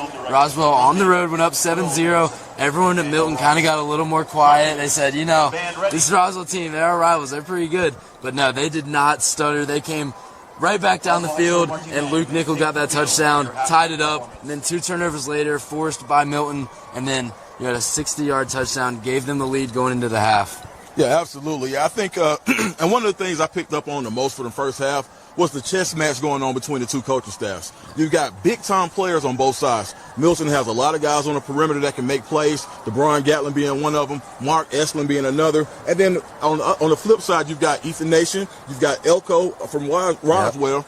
And the way that they mixed up those coverages in the first half, I really thought that there was going to be a time that Milton was going to be able to catch Roswell slipping, so to speak, and they did.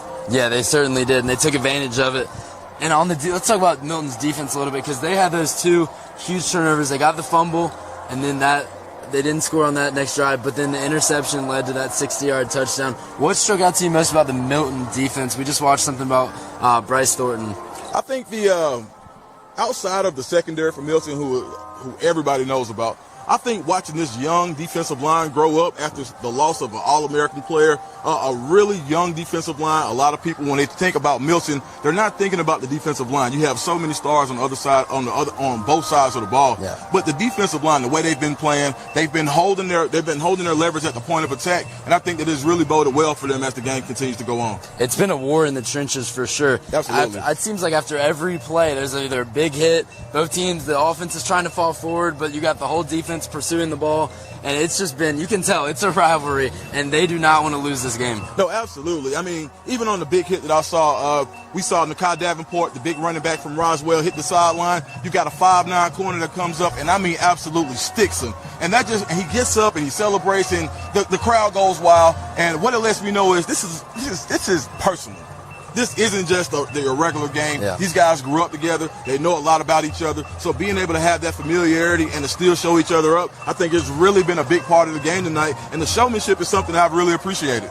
Without a doubt. It's been fun to watch. I'm excited for the second half because I know right now both of those coaches are letting their players have it. Although both teams, I'd say, are playing well, they're not satisfied, and they want to come out and make a statement in this second half. What's it going to take for either of these squads? We'll start with the home team. What's it going to take for Milton to pull out this dub and keep this lead? I think Milton is going to have to be able to run the ball effectively. I think the perimeter passing attack has been really effective going forward. So far. But I think that going forward, some of those extended run plays, which we call bubble screens, yeah. I think they're going to have to either, 1, go play action, and 2, run the ball in order to go play action. So I think the ground game is going to be really important for Milton in the second half. Now let's look at the other side of the field, the away team, Roswell, who, like I said earlier, came out striking. They had the 7-0 lead. Milton's hung 14 unanswered on them. What are they going to have to do coming out in the second half? I think they're going to have to do a better job of getting the ball to their playmakers in space. So you've got a guy like Ethan Nation, who's a great punt returner. I think if you can kind of create more of a bubble screen type atmosphere for him, let him get out in the field and make some plays for you. Because right now, the way things are being schemed, it's a stalemate almost. So right now, the difference is only 7 points. So I think it's going to come down to the players, and you have to allow your big players to make a big play in a big game. That's right. It's going to be a very interesting second half. I know it's going to be getting loud on both sidelines. So, look, you know a lot about high school football. Let's tell the audience just how talented are these players down on the field. So, as some of you may know, I do cover college football for 24/7 Sports, especially Auburn, and I also do a little bit of regional work. A lot of these guys I know of already because they're high up on the recruiting boards for a lot of teams. I just spoke about Ethan Nation. He's probably one of the top uncommitted cornerbacks in the country. Super fast. He's a little bit on the smaller side, but he makes it up with heart and the intangible, which I call that football IQ. Yeah. A lot of these guys that you see out here tonight, and we talk about the Levius Overtons of the world and guys who have all the national recognition, but there are guys tonight with all of these coaching staffs who are in attendance. They're making a name for themselves, and these are the guys of tomorrow. This is the top 24/7 for 24 and 25. So I think it's so much talent on the field, and it's just a joy to be here. That's right. It is a joy to be here. I mean, this is the best. This is the highlight of Georgia high school football right here. What we have, huge turnout from both sides, great football being played on the field. But look, it's still early in the season, which is crazy to say because with this kind of environment, you think it's a state championship. Right. So for these players that are trying to get recruited, say they have some attention, say they don't, it's Milton's third game of the season, it's Roswell's fourth. How big are these early games for these players to build their huddles and kind of start to get recognized at the national level? Oh, it's huge. It's absolutely huge. And I think one of the biggest things that coaches look for, everybody has a great highlight tape. Your highlight tape is exactly what it says it is. It's your highlights. It's the best that you've done on the field. What coaches are going to be looking for at the next level is how do you respond to adversity? What happens when you blow a coverage? Do you let that one coverage that you blow make you blow two? And I think that's one of the bigger things about high school football is seeing the maturity level of guys and how they develop throughout the season. So looking at Milton, looking at Roswell, you've studied these teams a lot. You knew you're here for a reason. You could be at any high school game in the state of Georgia right now because that's what you're doing. You know, you're here to see the most talented players. What brought you to this game tonight? I think the matchup between DeBron Gatlin, the wide receiver from Milton, he's a 24 kid. He goes around 6'1", 6'2", about 190 pounds. Really explosive, really athletic. And I wanted to see how he would fare against Ethan Nation, the cornerback that I already spoke about from Roswell, and also Elko, who plays safety in the Roswell backfield. And I wanted to see would that Milton's vertical attack be able to take advantage of those guys, and so far it hasn't happened. A really, really good matchup. I've seen routes being ran in excellent fashion, but right now it seems like Roswell has the upper hand in that battle, but Milton has the upper hand in the game. So you've played football, you've scouted football for years now. You've been in the locker room before. What are those coaches telling their players right now to not only keep them cool and say, guys, hey, let's settle down. What are they telling them to kind of get them in the right mindset going into the second half? So high school football is a little bit different just based on the fact of there's going to be a lot of guys, this is their last season. They won't play at the next level. And I think this is one of those games where you kind of cement your legacy. You say, hey, you know what? This is the last time that you'll play against these guys, especially to the seniors and maybe some of the juniors. But I think it's really important for the coaches to go in and stress legacy. What is going to be your legacy on the field? What kind of tape are you putting out on your huddle? And I think that's one of the things that's going to allow these players to come in, dig down, and fight through adversity in the second half. Yeah, that's right. I mean, this is a legacy game. This is one that you're not going to forget. Right. You're going to lose sleep over this one for a while if you're on the losing end. And right now, it could be either team. It's going to be an exciting finish. What are you most looking forward to watch here in the second half? I want to see the adjustments that Roswell makes in order to get KJ Smith on the run. So KJ's a very, very athletic quarterback. He has a cannon for an arm, but I think one of his most dangerous attributes is his ability to throw off the run. So I want to see if Roswell is going to be able to move the pocket around, create maybe some power read some zone read for the quarterback in order to use the mobility of KJ Smith, and I think that could be the X factor going forward. That's right, and if he makes one or maybe two of those throws, next thing you know, Roswell has the lead. And something I've learned in high school football, momentum is a legit thing. Absolutely. We've seen it. Roswell had it at the start of the game. Milton got it right back. But we have something we haven't mentioned yet, that blocked field goal at the end of the half. So Roswell made the field goal on the first attempt, but no, Milton jumped offside, so they had to run it back. And on the second attempt, Milton was able to block that field goal. I think that's going to be one of the deciding factors going in. So we're here at a big game. I'm ready for the second half. Are you ready for the second half? Absolutely. Let's go down to the big game ready video for you guys right here. Enjoy the second half. Thank you for your time. And Mackenzie Guy.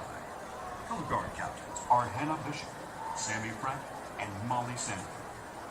This year's logistics team, William Arbitlos, Vikram Anand, Kieran Vardak. Man, it's nothing but a business trip.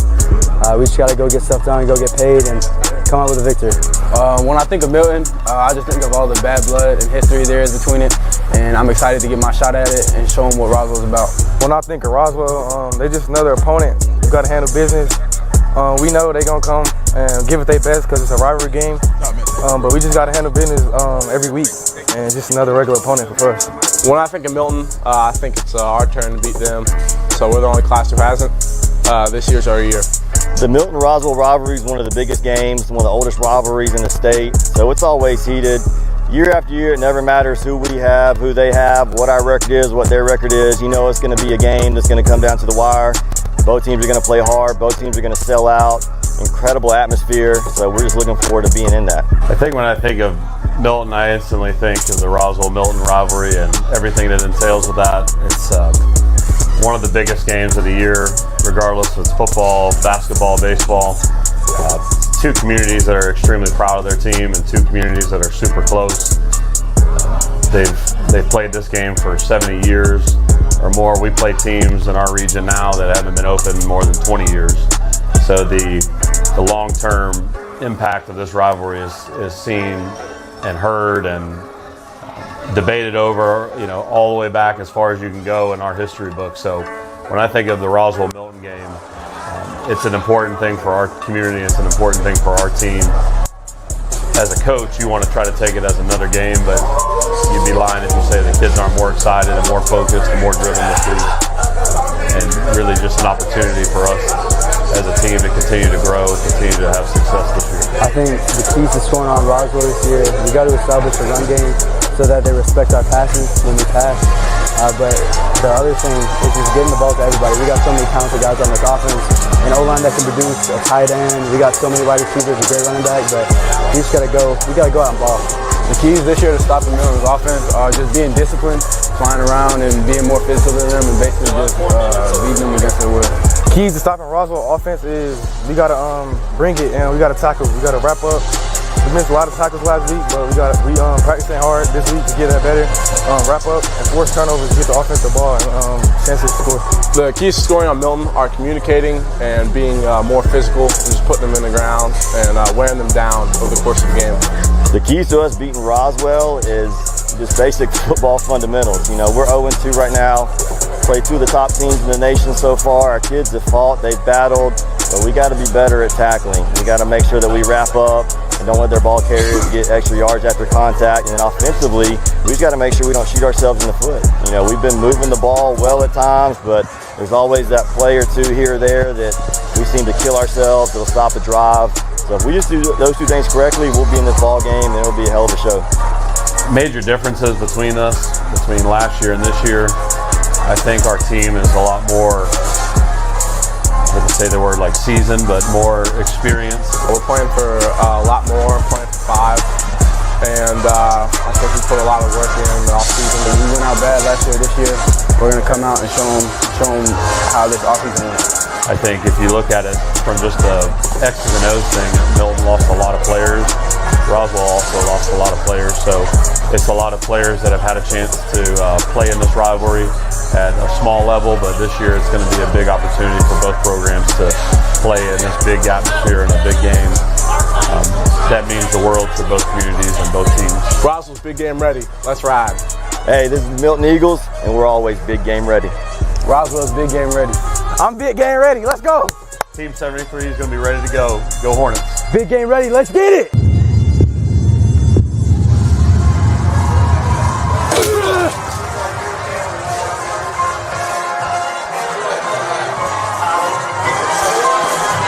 And we are back here at Milton High School getting ready for the second half kickoff as the Milton band plays on the field.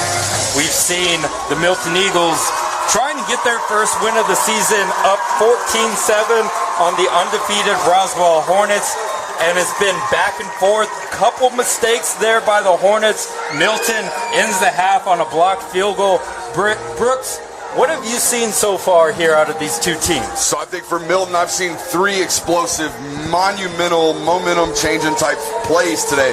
Robert Billings blocking the field goal right before the half. Massive momentum play for them.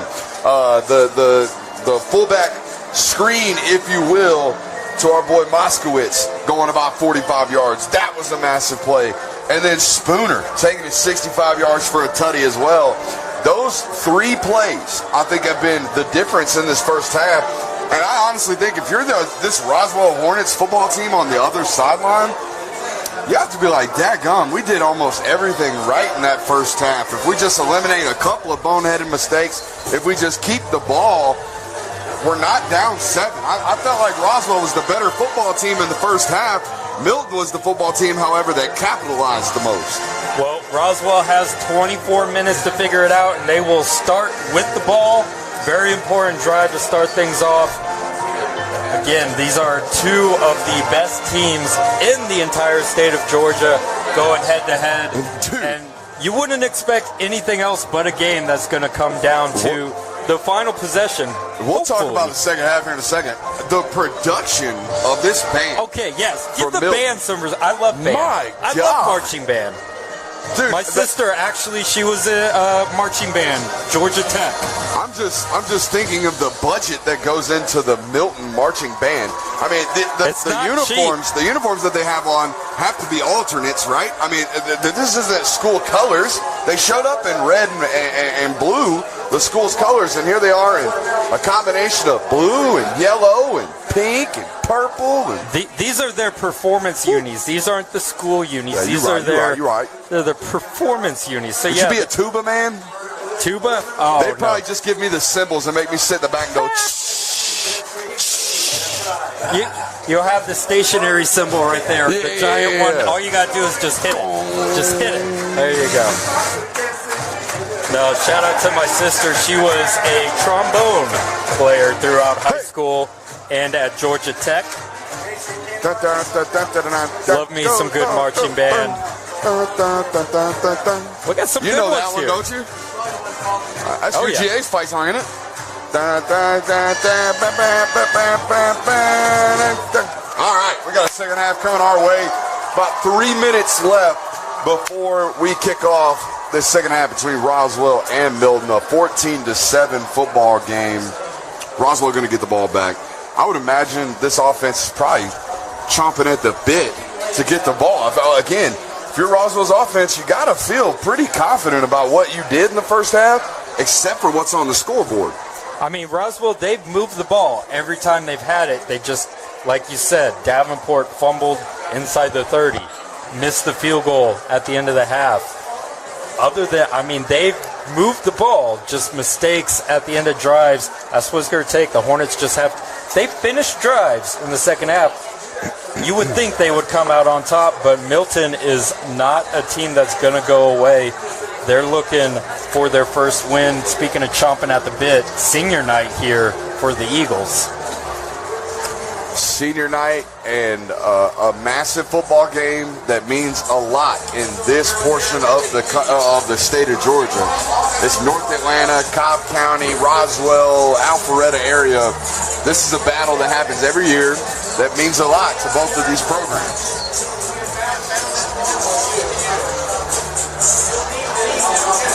And for Roswell, After their game here, they got an off week before they prepare for region play. Play Johns Creek and Blessed Trinity. First 2 region games for Roswell after an off week. 2 big tests there for them. That's a good time to have an off week before you start region play, I would think. Honestly, the way that Roswell has started the football season, they have been a pleasant surprise to me to go through that opening slate and go 3-0 and win in convincing fashions over the last couple of weeks against programs like Denmark and Centennial, and then to beat a Marietta football team 24-20 in a game that was heavily contested throughout, and to battle and come out on top of that football game. They are a football team that's ready to go for a 4-quarter fight. Milton, on the other hand, has been down several scores midway through the 4th quarter in all of their two games to start the football season. So them playing with a lead going to be a little bit different for them in the second half. Yep, and Milton after this, they are traveling to Alpharetta and then at North Cobb the next 2 weeks. North Cobb, a team we saw week 1, they're a good team. That Alpharetta squad as well. That's a team in a couple of years that you're going to have to look out for. They're real 2025 heavy. Got a bunch of sophomores over there that are really, really good football players. Ethan Barber comes to mind. He's already got a Georgia offer as a sophomore. And the fabulous marching bands of both of these schools have cleared the field. Players stretching it out. I mean, we got 10 seconds on the clock. It doesn't look like we're 10 seconds away from kickoff. But field goal kicker good from 50 right there. Woo. How about them apples? Didn't know that was Roswell's kicker right there. Brett Gonda. Gonda actually the kicker and the punter for the Hornets. Man. The gondolier. The gondolier. I like that. There you go. Going Gonda. Hotel Lagonda. Just keep going. Just keep going. All the hits. All the hits. I'm out of them. No misses there. I liked going Gonda. That wasn't bad. I did like that. That's a long field goal. Yeah. Oh, man, I hope he plays baseball. That'd be a great home run call. Back, Gonda. Going, Gonda. We'll have to check on that. Check out the baseball roster for the Hornets. If Brett Gonda is not on it, he needs to be on it.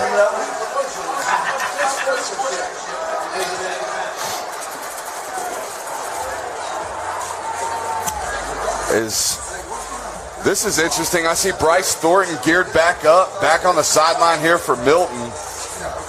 We'll see if we get to see the 4-star safety here in the second half. Was knocked out there midway through the second quarter with what appeared to be a minor ankle injury. We told you he's been battling that for the better part of this first portion of this season.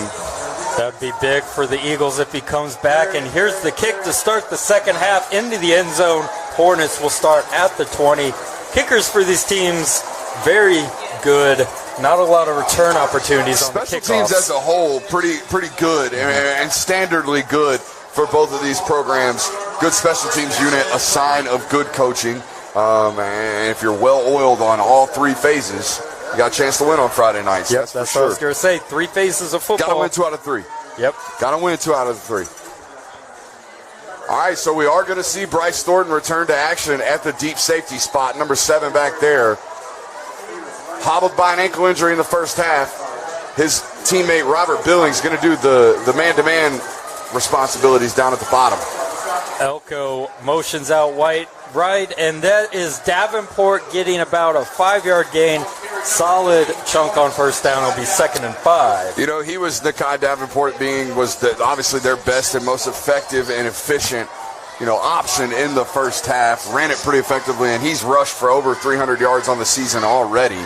So been effective for the better part of the year. I was going to say, if you're the Hornets, you're only down 7. Just do what you're good at, and that's handing it off to Davenport. He's moving the pile for a first down. It's a great job, like you're saying, Colin, of creating yards after contact. The first defender not being enough tonight to bring down Davenport. He's ran really, really physically tonight, Colin. I've been impressed. And that's a sign of a good running back. You always fall forward, gaining 2-3 yards at the end of each run. Just that massive 6-foot body, just fall forward, gain a couple yards. That was enough for a first down. They're now at the 30. We got 2 receivers to the far side going near side.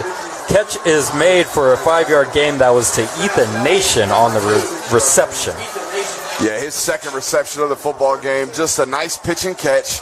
Doing a little now route, right? A little hitch. Nice, quick developing play. Get the ball out of your quarterback's hands if he doesn't like the count in the box. That's all that is. If they got more than we got, we want to throw the football outside of the box. I think they might go back to the top side of your screen again. They have 2 receivers over just 1 defender as 18 Stewart now walks out. I was going to say, definitely a mismatch. Milton's defense caught onto that. Elko in motion all the way around. It goes to Davenport. Up the short side. Looks to be right at the sticks. Just enough for the first down. Just moving the chains here are the Hornets. And they've ran the ball effectively, not just tonight, but all year. They've rushed for over 12.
Waved off an interception and nobody said a word. Nah.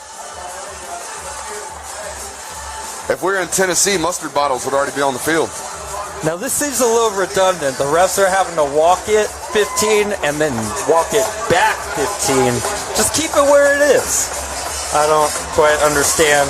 You just replay the down, man. Get your steps in, I guess, if you're the Stripes. All right. So, after all the hubbubaloo, it's 1st and 10 at the 41.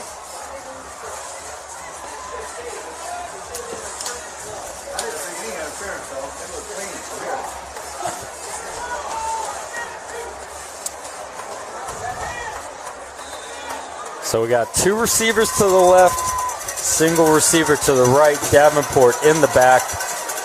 Pistol formation, handoff to Davenport. He's going straight ahead. Gains about 3 yards. It's been weird, 2nd Colin. and 7. I can't count how many snaps tonight we've seen KJ Smith have to jump up and catch.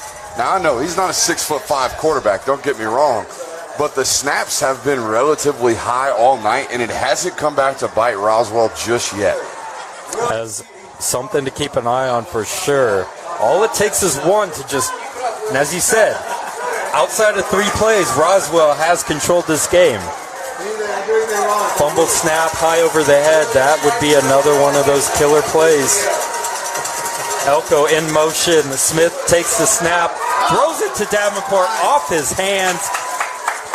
Heard the footsteps. Yeah, it was the footsteps of one Ja'Cory Stewart playing jack for this Milton defense, which means he's going to do a little bit of pass rushing. He's going to be doing a little bit of, being the end man on the line of scrimmage, but he's also going to be doing a little playing in space, which he just did right there. A great play by Stewart. come downhill, make that tackle. Force that incompletion, rather. 3rd and 7 now for the Hornets. Got an empty backfield here for Smith. Trips out to the left. Single coverage out right. Smith takes the snap, looking left, makes the throw wide open to the 45, 40-yard line. A little bit of a broken coverage there. Catch is made by Ethan Kreit for the first someone down. was supposed to have the flats. Nobody had it. And Ethan Kreit able to just catch and turn and run about 15 yards before any Milton Eagle was even in the vicinity to attempt to bring him down. That was a little too easy there on that 3rd and 7 conversion. Ball now at the Eagles 41. Got 2 receivers out right, single receiver to the left. Handoff is to Davenport. He's going up the middle yet again. He is ruled down on that. Extremely decisive. I've enjoyed watching him, not mince words or mince decisions about what hole he's going to hit tonight. He has stuck his foot in the ground and gotten what was available. Even if it's 4 or 5 hard-earned yards, that's what it's required, and that's what Davenport's been doing. He's put together a solid game tonight. But as has Roswell's offense, it's been about finishing for them. They've had your drives. They've sustained drives. They've had good explosive plays. They've gotten out of 3rd and longs. They've got to put points on the board. Davenport motions back into the backfield. Smith rolls out, looking down the field. He's got a receiver into double coverage, and that's intercepted. Yeah, that's not a good decision there by Smith. Pick is made in the end zone by Robert Billings, the Clemson commit. That Clemson commit comes down with the interception. Just a bad decision by KJ Smith, even though I think they're going to call it incomplete. Oh. Roswell's offense going to stay on the field, so don't quite know what happened there. I think Robert Billings maybe failed to complete the catch through the ground. Yeah, he's hanging his head. That's exactly what happened on that one. If you're KJ Smith there, man, we don't need to be forcing balls into triple coverage when our tight end is wide open in the flat. Take what's given, in the words of a great offensive coordinator everywhere. Take the cheese, man. When we give you cheese, just take it. Take the easy stuff. We don't have to be so difficult. KJ Smith gets away with one right there. Great play by Robert Billings. Just couldn't quite finish. And Roswell takes a timeout. Going to talk this one over. Yeah, KJ Smith, he's gotten away with a couple. Got the pass interference benefit there. Might have been a 50-50 call. I don't necessarily disagree, but it could have gone either way. And then Billings, the Clemson commit. You're always pro-zebra, man. Just so pro-zebra. I mean, let's be real. This has been a pretty well-officiated game. It ain't been bad. It ain't been bad. I've seen far worse for sure. We still got a lot of time left, though. A lot of opportunity to screw it up. But so far, so good for the Stripes.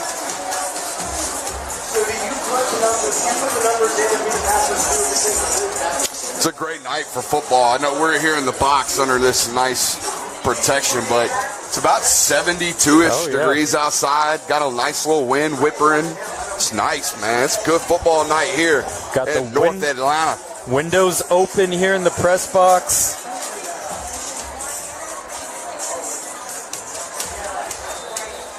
Empty backfield for KJ Smith. Got his tight end just in front of him. They've been passing out of this before. And here's the snap, looking left, and he's going to run, and it might be coming back. There's a penalty on the play, but KJ Smith is going to the 15-yard line. We'll see. That's in the vicinity of holding. Roswell faithful on the far side, wanting some type of horse collar or a late hit on their quarterback, KJ Smith, but they're not going to get it. It looks like it's going to be about a 3rd and 20, maybe 3rd and 27 after this 10-yard penalty for holding is called. High school, it's from the spot of the foul, so it's looks like you said it, 3rd and 20 is going to be the call. Yeah, I think they got the left guard, Nathan Stubblefield, right there.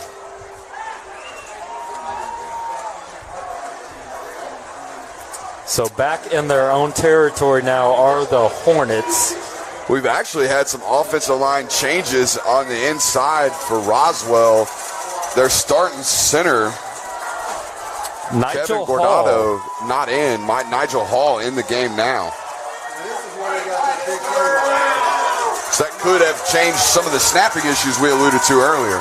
Perhaps you're right on that. Number one job of the centers, snap the ball, and here's the snap to Smith, looking way down the field, unable to make the diving catch there was Williams. It's going to be 4th and 20, and the punt team comes on. I'll tell you what, KJ Smith did a great job there of standing in. As long as it took for Williams to clear on that little skinny, just couldn't quite get it completed to Williams. And that would have been, if the pass was completed, definitely in the territory of going for it on about a 4th and 5. Passes incomplete, and the do-it-all kicker, punter and kicker, Brett Gonda. Come on, man. Is going to get it on. Man. Gondolier. The Gondolier. Snap to Gonda. Gonda able to kind of field the bad snap. Got about as good a punt as you could get in that situation. Rolls down to the 27-yard line of the Eagles, and that's where they will start the second half. I would imagine, never been a punter. I've been long snapped there. I've long snapped before, but I would imagine there's nothing more like concerning than when a ball's on the ground as a punter, because you're like, oh my God, I might actually get hit. Right. Like oh God, I'm a football player now. What do I do? You pick it up and you kick it. Great job there, Gonda. I was going to get ready for my go and Gonda call, but that was a long snapper had other plans. That was what you Gonda do when they come after you? Oh my goodness. That name is gold. There's so many ways you could go with that. Oh man, that's good. That's good stuff. And now we are seeing first action out of this Eagles offense here in the second half. Nickel takes the snap. It's going to be a screen out to the far side.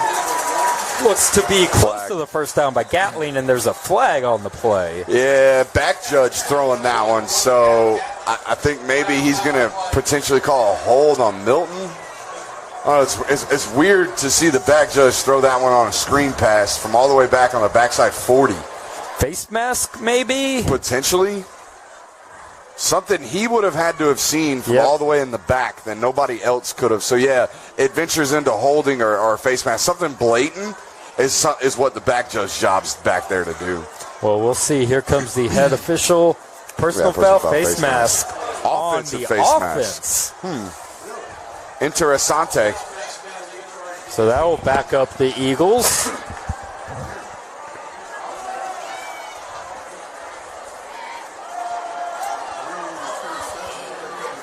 We've had a couple of slobber knockers the last couple of weeks, man. A couple of exciting first quarters, and then just like, offenses just go stagnant and die down on us. I mean, teams feel each other out, making adjustments. I don't know. I feel old school. I like the games where every point matters. Speak for yourself. Trying to see some scoring. Got to earn every yard, Brooks. And here's a snap to Nickel. He's looking out and not finding anyone. Taken off, but good job converging there.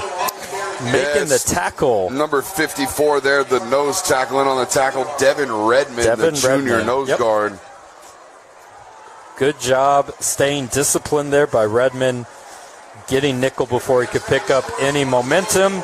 Be no gain. 2nd and 14 now Coach for the is talking Eagles. about pass rush integrity, Colin. When you're rushing the quarterback, we have to rush as a unit, right? We can't one guy get way too far upfield. We got to rush with integrity. We got to keep that pocket contained and keep our quarterback from slipping out in between defensive linemen. We got trips out to the right of Nickel, and it's a QB draw, and he's not going to get anywhere. Gain about 2 yards there trying to get the edge, but Roswell was there. He'll plunk at the corner coming down and fill in the void right there, playing run support, right? We got to have an edge defender. Someone has to be out there to turn the ball back in. Plunkett doing a great job there of just filling, right? Staying the outside man, keeping that head on the upfield shoulder and the upfield knee, and getting the ball carried down, forcing a 3rd and 11 right here for the Eagles. Got a 3rd and 11, like you said, Brooks. Here's the snap. Nope. Nickel looks back to the sideline. We got trips out to the right. Same formation. He better get this snap off. He's not paying attention. They're going to have to burn one. And that's just a freshman mistake right there. That's our sophomore mistake right there. That is a young quarterback not paying attention to the play clock in the far end zone. It's there for you, and they're not cheap. Those are not cheap pieces of equipment, okay? Those play clocks are there for a reason. As they go to ticking down, you got to get the ball off. And the sideline has to have some type of sense of urgency as well to be hollering at them. They had time to scream and get that ball snapped. Taking an inexcusable timeout, having to burn one there. In a tightly contested football game, that might come back to haunt you later in the game. Nickel, a sophomore, but his first year starting, so this is his 3rd high school game. And like you said, you got those play clocks in the corners behind the end zones. Not every school has those. No, they don't. So when you at a school that has it, It's a little smaller, it's harder to see. Give him a break now. and our wonderful scorekeeper up here in the press box is pointing out the one Nickel's looking at is noticeably smaller than the one that's behind him. I will say that. Yeah. But it is still there. You should. So it is now 3rd and 11. Even coming out of the timeout, they had some misalignment there. Nickel takes the snap, fakes it to Mauskowitz, rolling out and not going to find anyone. The tackle is made, and that's going to be a sack, courtesy of Chase Morrison. Yeah, the junior defensive end effort sack. He was the backside defensive end. Milton running a little sprint pass to the right like we've seen them do several times tonight, and Morrison runs it down from the backside. That is the definition of an effort sack. If you play harder, eventually you'll end up in the box score. And now we will see what Chase Trauble can do, the senior, averaging 41.4 yards a punt entering today's game. And here's the snap. Kick is off, and Certainly it's going to be returnable. Good punt, but the fair catch is waived. He had about 10 yards of space to work with. I will give him credit, being Ethan Nation right there. Probably smart decision to fair catch that ball. Though there was space, about 7 Milton defenders running free with nobody in front to block. Business decision, maybe? What you gave, maybe, 5 yards? Save yourself a hit, give up 5 yards?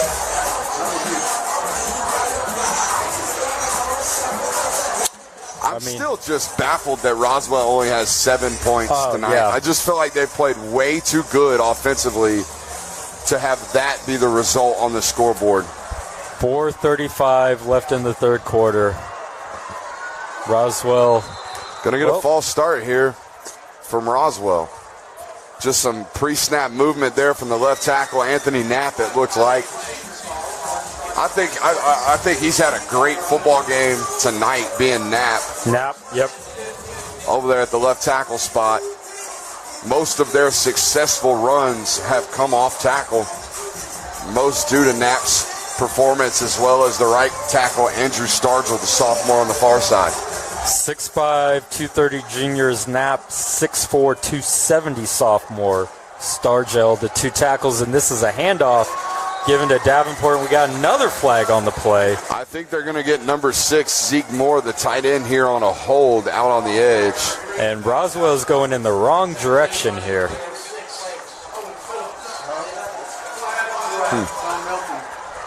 Or maybe it's on Milton. We'll see.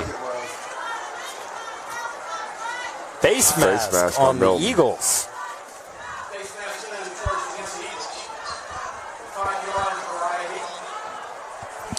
So they do have the 5-yard, 15-yard in high school. Versus flagrant type of separation here in Georgia high school football.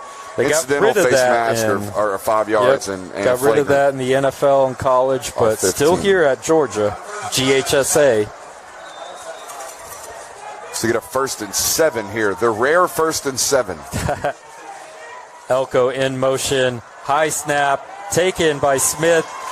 nowhere to go there. Maybe the snap threw off the timing of that, and it is no gain The for nose Davenport. tackle, Terrence Spencer Jr. again in on the tackle. He's had a solid game tonight. He, obviously created the first turnover of the football game, getting pressure on KJ Smith, Roswell's quarterback, forcing the interception to Stewart, and now gets the TFL there on 1st and 8, forcing a second and about 8.5. Yep, we got about a second and long 7 here.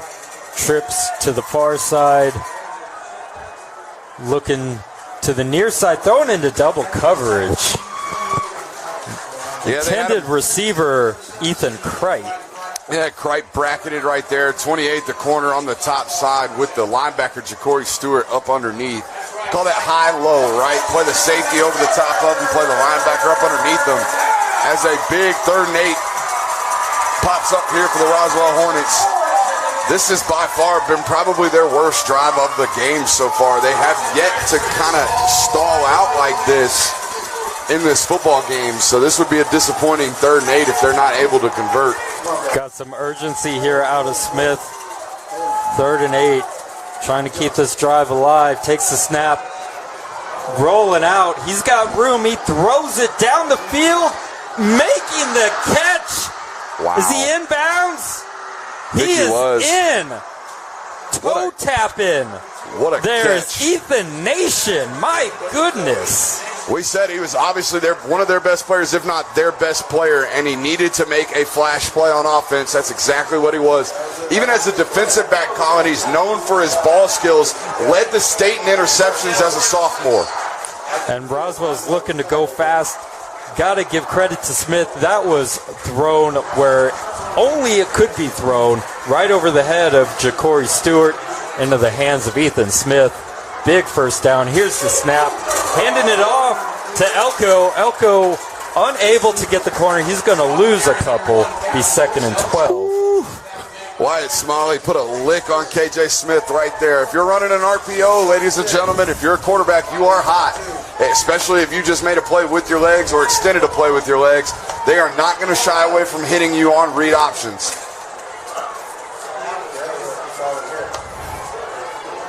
Smith back in the backfield, pistol formation, Davenport behind him, 2 receivers to the left, 1 to the right.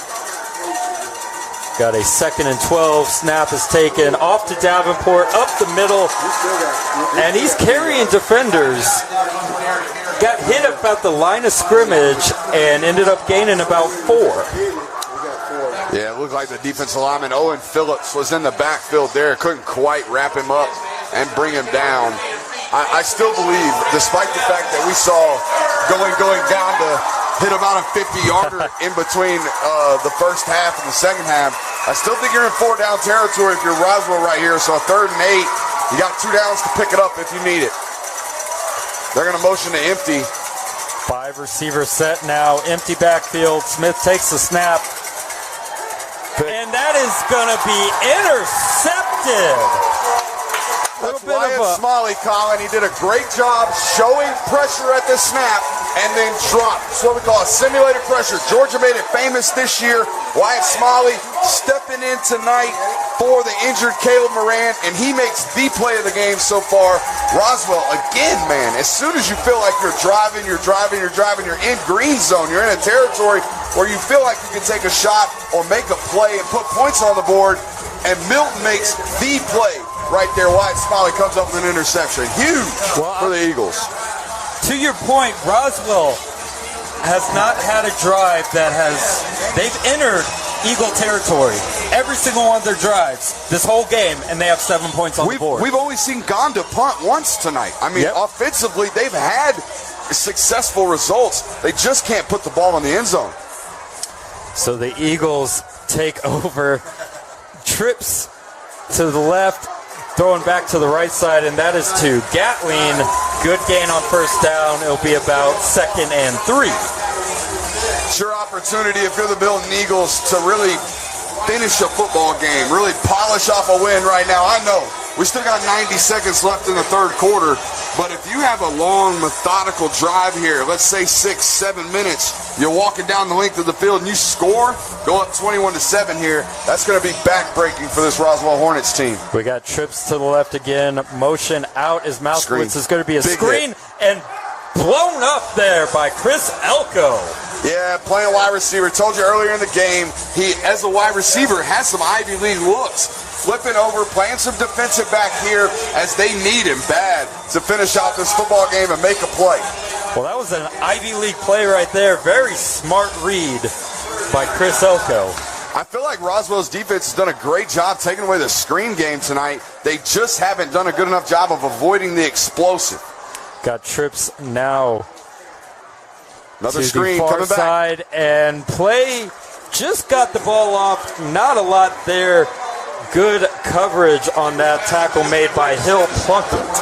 Yeah, great job there. It's a really well-designed screen pass. I like it. You know, show some action to the top, show it to the left side, and then spin the quarterback around trying to get Ryan Gee his first reception of the year on a screen pass there. Unable to connect as the punt unit will come on. But you are correct. That was a heck of a play there by Hill Plunkett. Not only identifying the screen, but slipping some of the blocks there to make the play.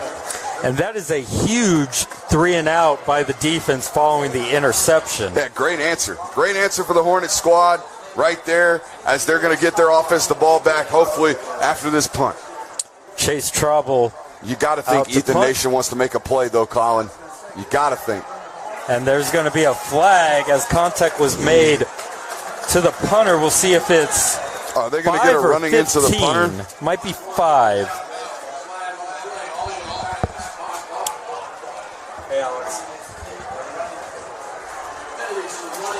Yeah, they got running into the kicker, so it'll be a 5-yard penalty and replay the down. It should be.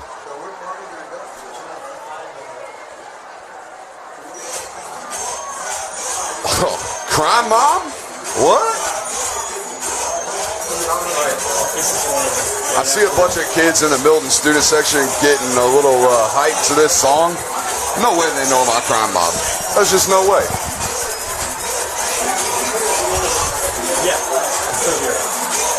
Look, keep up. Boy, I can feel it right now. It's 2006. You're in the club.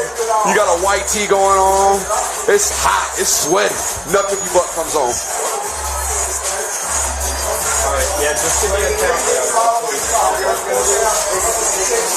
Yes, we are knucking and bucking, and we are ready to fight.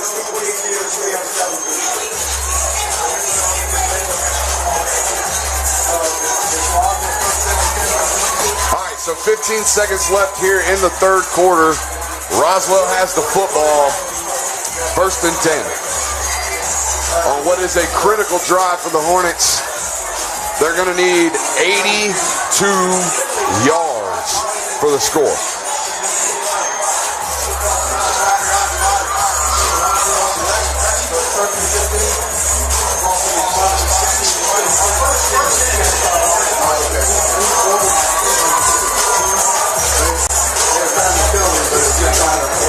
All right.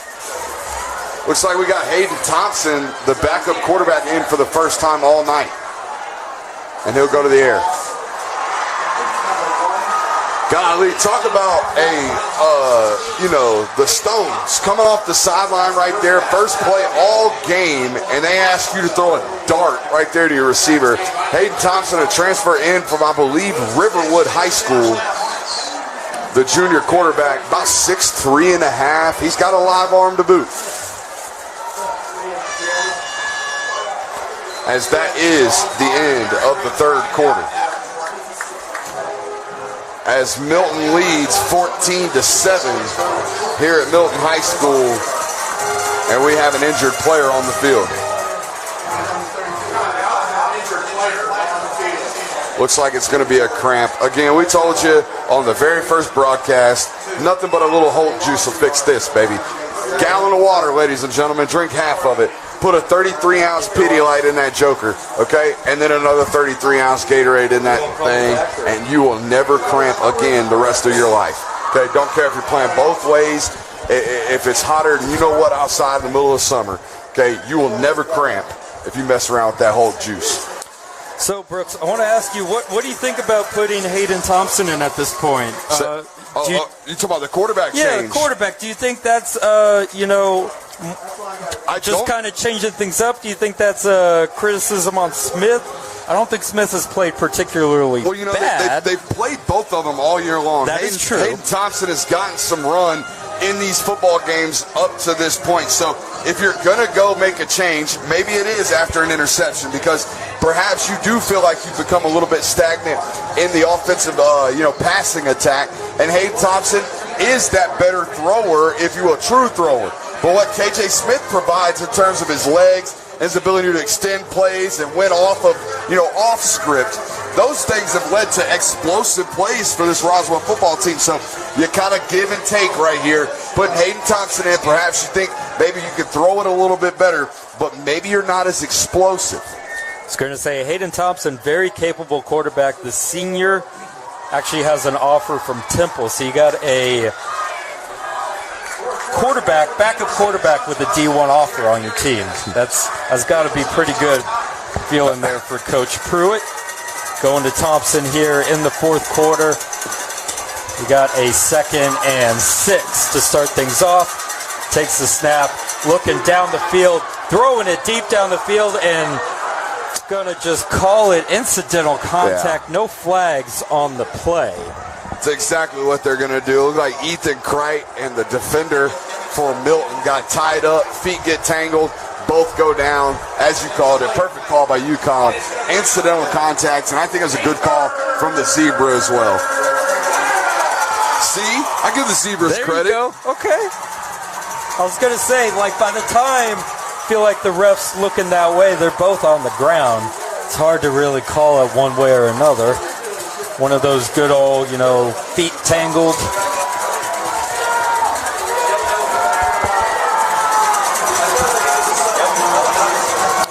We got a 3rd and 6 here for Roswell Hornets as Hayden Thompson takes a snap, drops back. He's going to go to pass.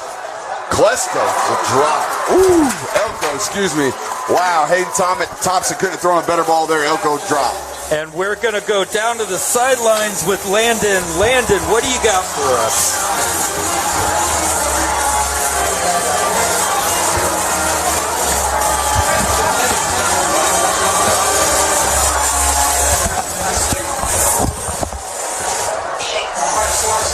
Let me know when I'm going back.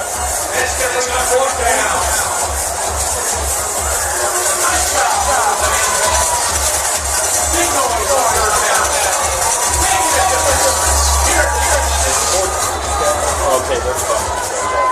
They're fine, no worries. Wow, they were up in there, dude. Wow.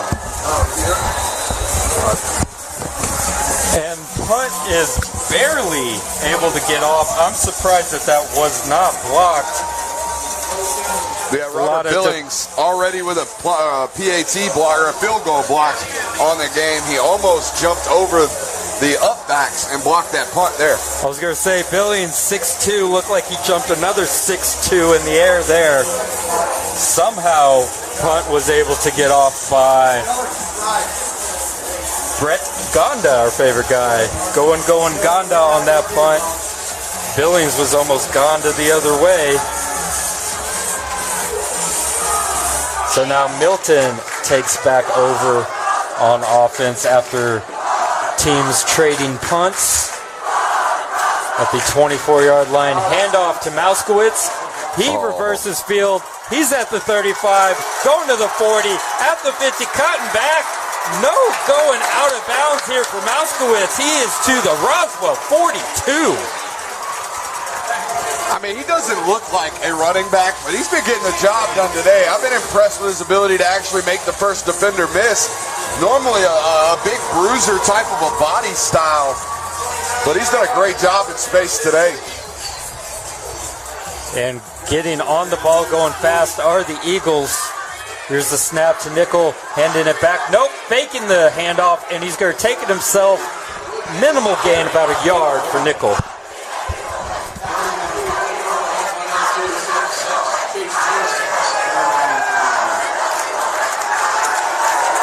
I want to ask you this. If you're a running back and you get a long run, 20, 30 yards, and you get the ball again, do you want the ball again? Me? I feel like I would be pretty tired. No, I'm gassed. Okay. I'm sucking wind. I'm tapping the helmet. Yeah, nah. Not me. I'm always curious when that happens. It's like, I feel like you want to give your running back a little bit of a Can-Do'sville, baby doll. So we got two receivers to each side. Ooh, trying to shovel pass there to Mauskowitz. Harmlessly hitting the turf. About the best possible outcome there for Nickel on that play. That was big number 40, Kobe Sechi. The sophomore defensive end for Roswell stands 6'3", 210 pounds. I'm telling you, Colin, he's going to have a boatload of offers by the time he's done with high school football because of the frame alone. Yep. The frame and the pedigree alone. Well, if he gets to the backfield that fast consistently, he's going to have his pick of schools for sure. Only a sophomore, like you said. Got motion. And here's Nickel looking that way. Catch is made for about 5 yards. That throw was made to Esley. Thank you.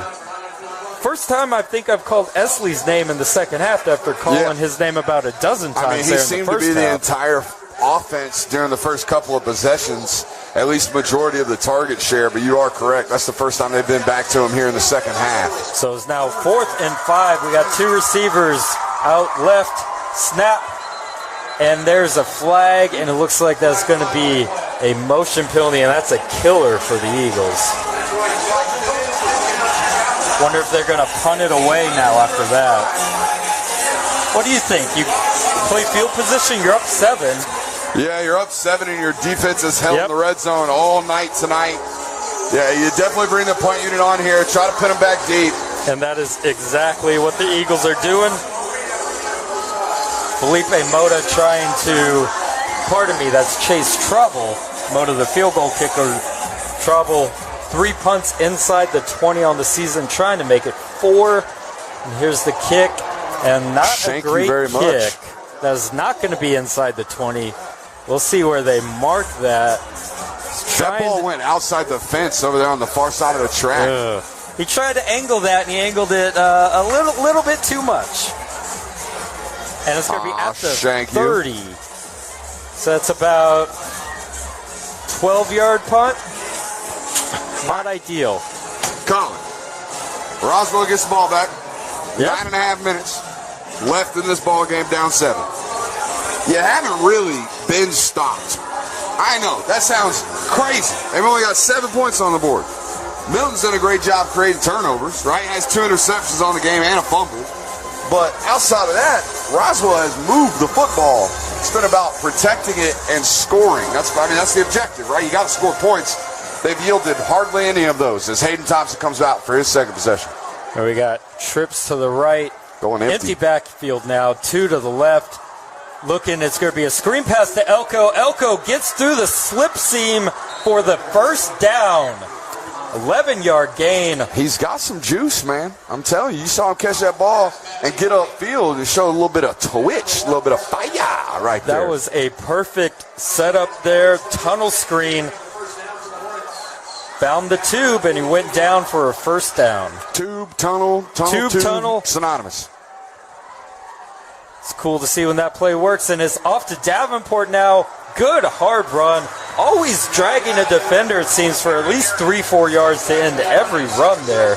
That's going to be show a some 2nd love and 2. to Nathan Stubblefield, the sophomore offensive lineman there. As you should. Doing a great job staying engaged with the defensive lineman, continuing to run his feet and allowing his running back to make you right. Davenport in the backfield, trips to the right, single receiver to the left.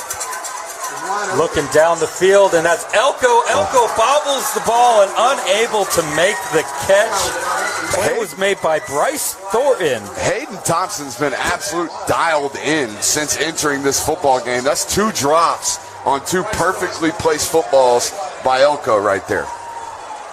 You had the one on the last possession. Elko runs the corner route, drops the one here on the sideline, and then right there, they're trying to hit you on a quick slant and just bounces right off your pads. And Roswell cannot afford to make too many more mistakes. They're running out of time here. 32 here. I would imagine they go back to the ground, pick this up. 8:37 left in the ball game. Got motion and a false started, man. Illegal motion. There you go. False start on the O-line. You just can't do that. Those are killers. You can't turn a 3rd and 3 into a 3rd and 8 in a critical down. I mean, it's 8.5 minutes left in the football game. You have struggled offensively for the better half of the second half in terms of sustaining drives and not turning the ball over. And then you just pull out the 9 and shoot yourself in the foot right there on 3rd and 3. So as you said, now it is 3rd and 8 after the false start penalty. 5 receivers, empty backfield. 3 to the right, 2 to the left. Thompson takes the snap. Looking short, making the play is Ethan Nation getting the first down. He's about 5 yards short when he made the catch. Effort.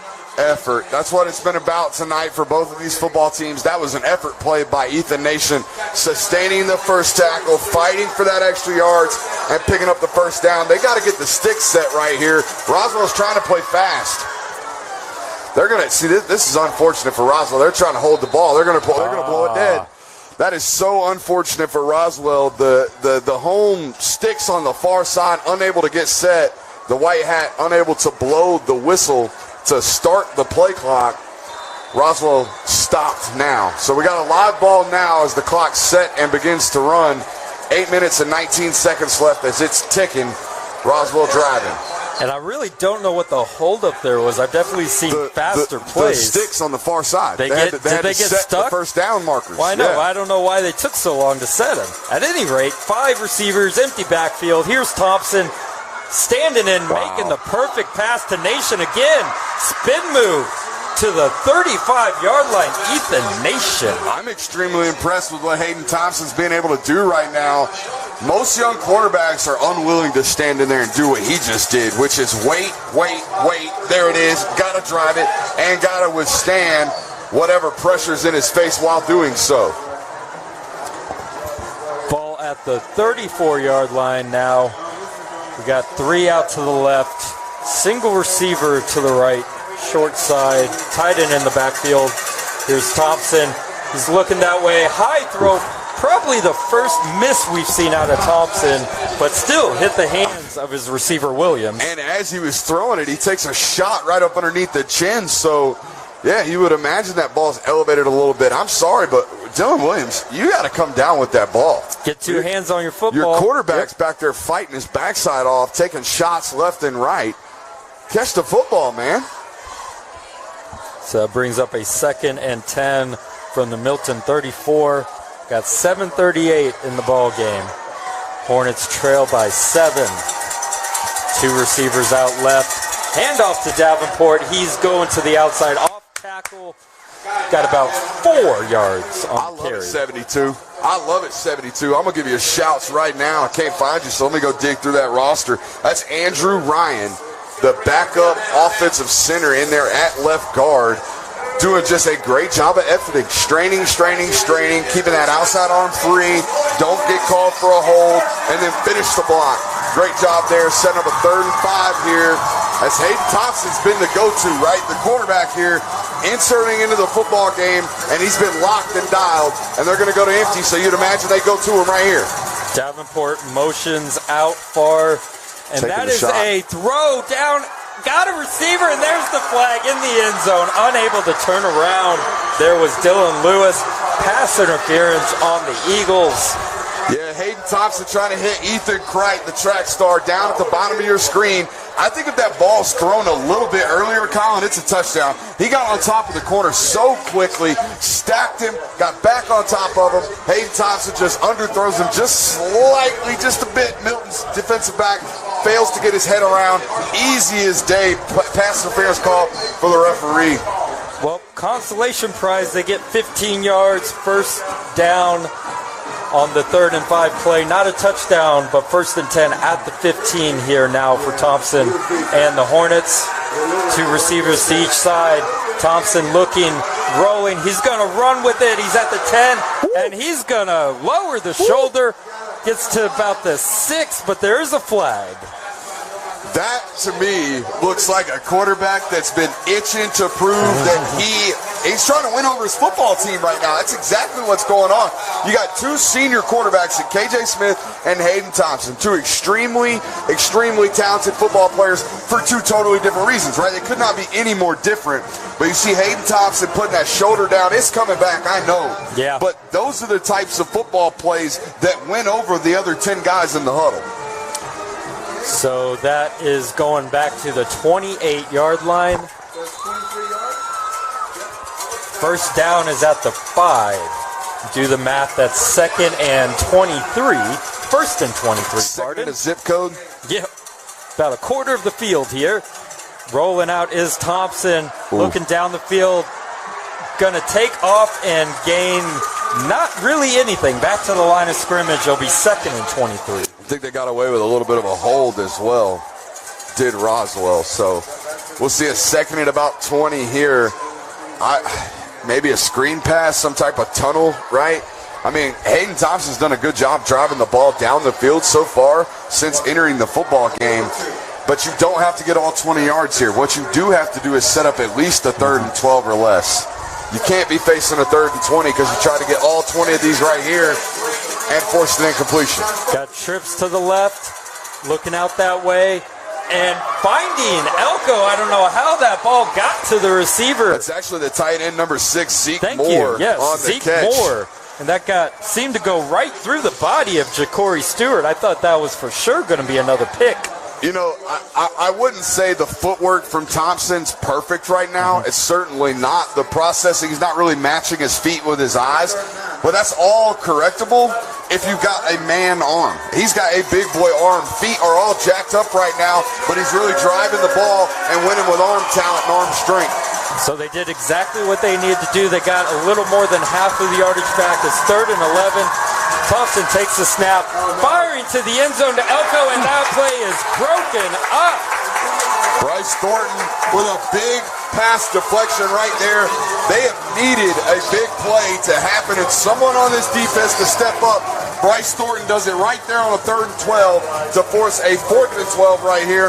And if you're Roswell, how many more times are you going to get a ball down here? That's the question, and that's kind of the math that you're doing over there as a head coaching staff. You're down 7, just under 5 minutes left in this football game.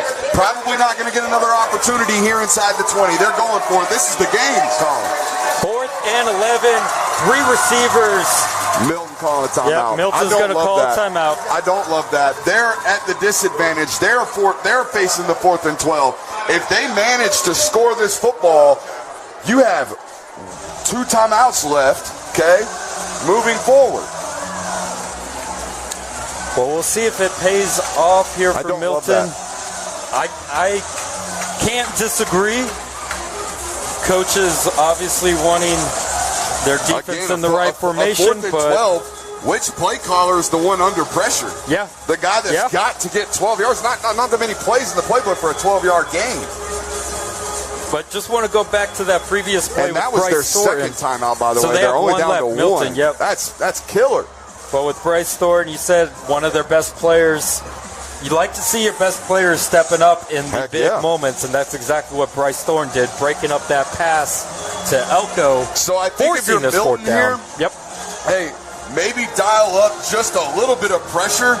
You can't let Hayden Thompson sit back there for 6, 7, 8 seconds and allow him to dissect this defense. Somebody will squeak open and get wide.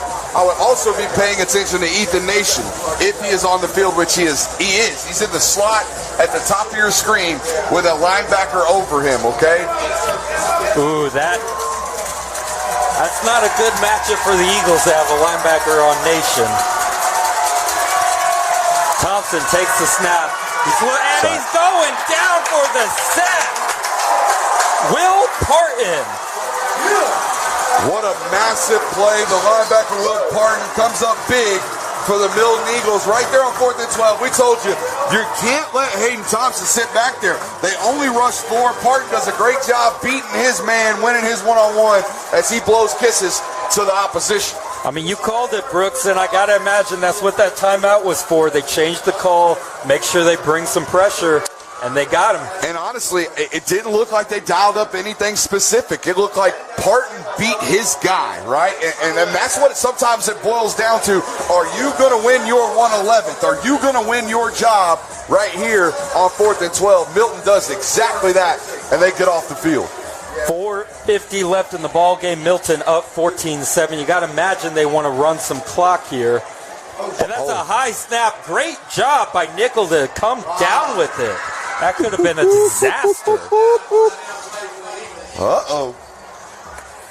It wouldn't be a game with you and me on the call, Colin, if we didn't have some chicanery going on late. I mean, that's going to go down as a 5-yard loss. That being said, you could argue that might be the play of the game. Nickel able to one hand keep that from going over his head.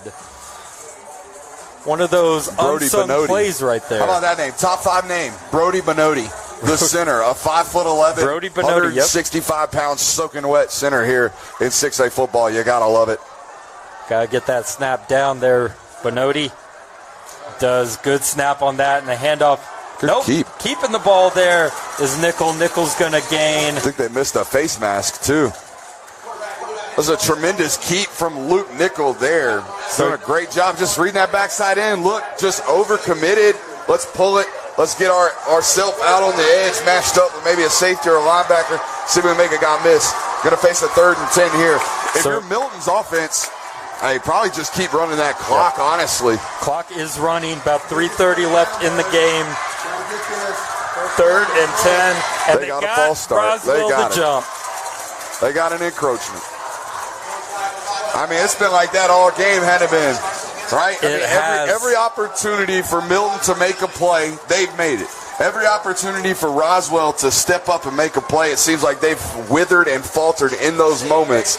And that's the difference right now in a 14-7 football game. Free 5 yards for the Eagles. It'll now be a 3rd and 5. Much more manageable. Clock is ticking. Getting to the 3-minute mark here. 3:10 left in the ball game. Nickel takes the snap. Looking out wide, not finding anyone. He's got out of pressure. Looking to get the corner. And that was a great hustle play there by Stone Smith. Yeah, 44 Stone Smith doing a great job pursuing right there. That's all that was. That was an effort play to force him down just before the sticks. The good news for Milton, he stayed in bounds. I saw the far side referee wave their arm, but they've waved that off. It looks like the white hat called it actually a dead ball. So they are going to get the clock stopped. 2 minutes and 53 seconds left. Roswell is set to get the ball back. Mark that down by Stone Smith, running Huge down play. Luke Nickel. Nickel seemed to have the room to get the first down. Stone Smith able to make the play and making the tackle out of bounds. You got to imagine Roswell pinning their ears back coming after this one. Did they really just jump off sides again? Okay, Roswell cannot do that. Wow. It's 4th and 4. Lucky to get that ball off. And there's the punt by Trouble. And fielding that is Nation. Nation makes one-man miss. He's going up the field, and he's got the sideline. He gets to about the 37-yard line. All right. It's the football game. 2 minutes, 40 seconds left. Roswell with the ball. 2 timeouts, down 7. I can see that hand shaking, Colin. I know. You're a little nervous. This is it. This is the drive.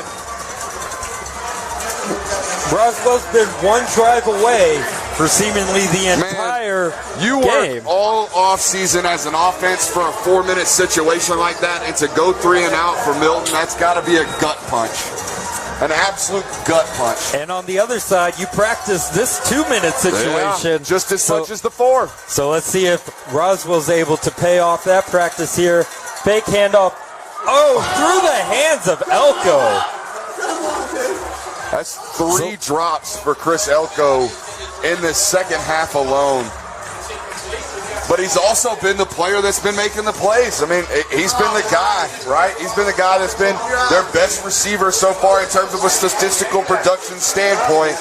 I would imagine at some point in this drive, you have to get Ethan Nation the football. We've pretty much removed Nakai Davenport from the game as a rushing threat. He is now out of the box. Roswell going empty. Got two receivers to each side. Zeke Moore in there for protection. Thompson takes the snap, throwing it down the field, and going to the ground was Nation. Didn't see exactly what happened. Looks like he just lost his footing, Colin. Got to the top of that route on the comeback and just slipped and fell. Hayden Thomas, nothing left to do but to throw it to where the pre-snap read was telling him and indicating him to. 3rd and 10 now all of a sudden for the Hornets. Gotta imagine they're in 2-down territory with 2:32 left in this ball game. I would say that, Colin. But you still have a chance to get the ball back if you don't pick this up. 2 minutes, 32 seconds left, and 2 timeouts. They do have 2 timeouts. You are correct, Brooks. We got trips to the left side, going to Elko. Back to Elko. He makes the catch this time. Get on the ball. Crosses midfield for the first down. Good job, Elko, coming back from a couple drops. All right, if you're Roswell here, you can stay with the standard pace that you play with. You don't have to play super fast. 2 minutes and 26 seconds left. The clock will start now. You have 2 timeouts, all down 1 score. 2:20 on the clock. Elko motions out. Screen to Elko. Elko gets past the first defender, and he's going to the outside to the 40. See where they mark it. That's going to be good for the first down. It's been the Chris Elko show tonight for Roswell. Drop after drop, but they keep coming back to him.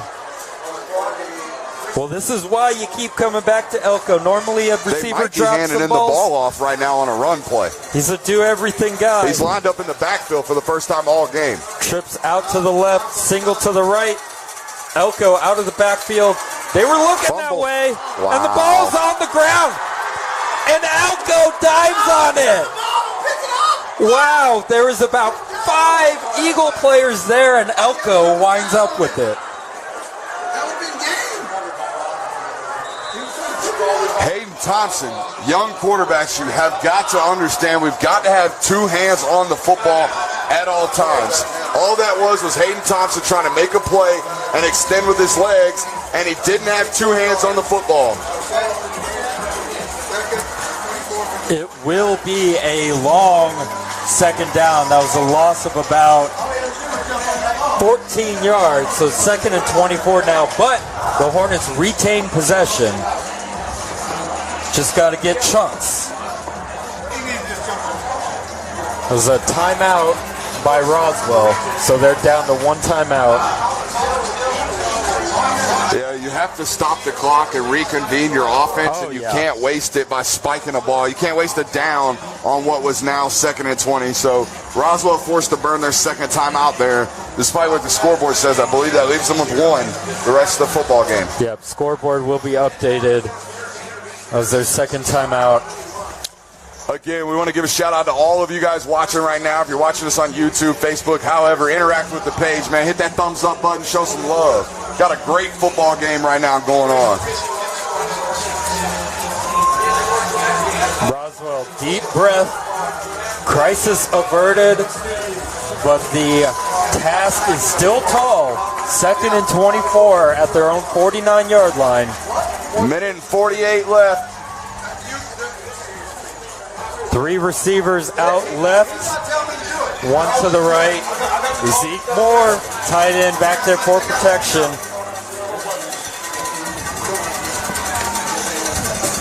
All right. Got an empty set here for Hayden Thompson. The senior quarterback has stepped in and performed marvelously in repair work for KJ Smith, the starter tonight. As he steps and takes the snap, drops back, he's going to go to pass. Looking for Ethan Nation over the middle, ball incomplete. It's going to be 3rd and 20 as the clock ticks under 1 minute and 50 seconds here. 3rd and about 25 from midfield. Again, you got 2 downs here for Roswell. I think you're going to see them attack a similar portion of the field. You know, try to get 10 to 12, maybe 15 yards here. You don't have to get all 25 like we've talked about all night. You got 2 downs here, so don't have to feel too aggressive here, but you definitely got to drive the ball down the field. Yeah, I mean, you're not going to pick, let's be real, you're not going to pick up a 4th and 24. You got to get 10 or so yards here. to give yourself a chance. Thompson takes the snap, looking down the field, and that throw is off, and that's incomplete. They're going to get a pass interference. Ooh, that's going to be an automatic first down, I'm pretty sure, Roswell's going to get bailed out by the officials. I think they're going to say Robert Billings got there a little bit early. I think he's going to defensive pass interference, which is going to be 15 yards from the spot, or from the previous spot, and an automatic first down. You talk about an absolute bailout call right now. That was it right there for Roswell. I mean, holy smokes, they were going to be facing a 4th and 20, and now it looks like they're going to replay 3rd down, 3rd and 8. So I guess it is not an It's not an automatic first down. It should be. It should be. It is in the NFL. It's a spot foul, first down at the spot of the foul. All the high schools, GHSA's got their own rules here, so we got a 3rd and 8. Off the pass interference penalty, Thompson looking down the field. He's got Elko. Elko makes the grab down near the 10-yard line. That was an absolute Saturday play from Hayden Thompson. Stands in there, just clutter all around his feet. He's got to wait for Elko to clear. He waits, and he delivers an absolute dime right there on 3rd and 8. You said it, partner. A dime of a throw down the sidelines. You can't speak enough about Hayden Thompson tonight. Walking into this football game in the heat of the battle, he don't miss. So they mark it at the 11. Thompson looking, throwing it up the middle, and that's up in the air. Dangerous spot of the field, but it falls to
the first down here, or you score a touchdown. Either way, this is the play. This is a critical down here in this football game. 35 seconds remaining.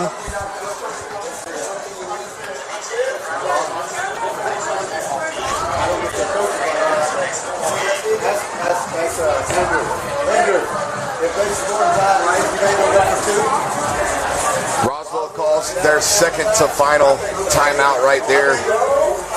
Ball is at the 4-yard line. They can pick up a first down. See what the 4th down call is. I mean, if you're a coach, you have goal-to-go calls here. Gotta stop him. Come on, baby. All right, let's have a great call here, Colin.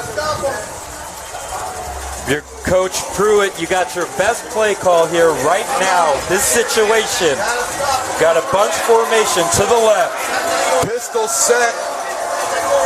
Single got Davenport coverage right behind them. to the Motion right. empty. And Milton calls their 3rd and final timeout of the half. I don't know about you, Colin, but I thought we were going to get some type of screen pass to the top of the screen. Motioning Davenport out there like that.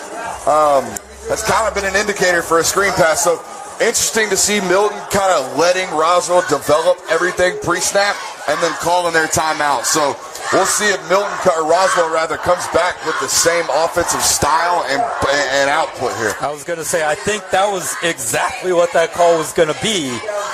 Now, if you're Roswell, Milton probably knows what you're going to run. So do you got another play you like?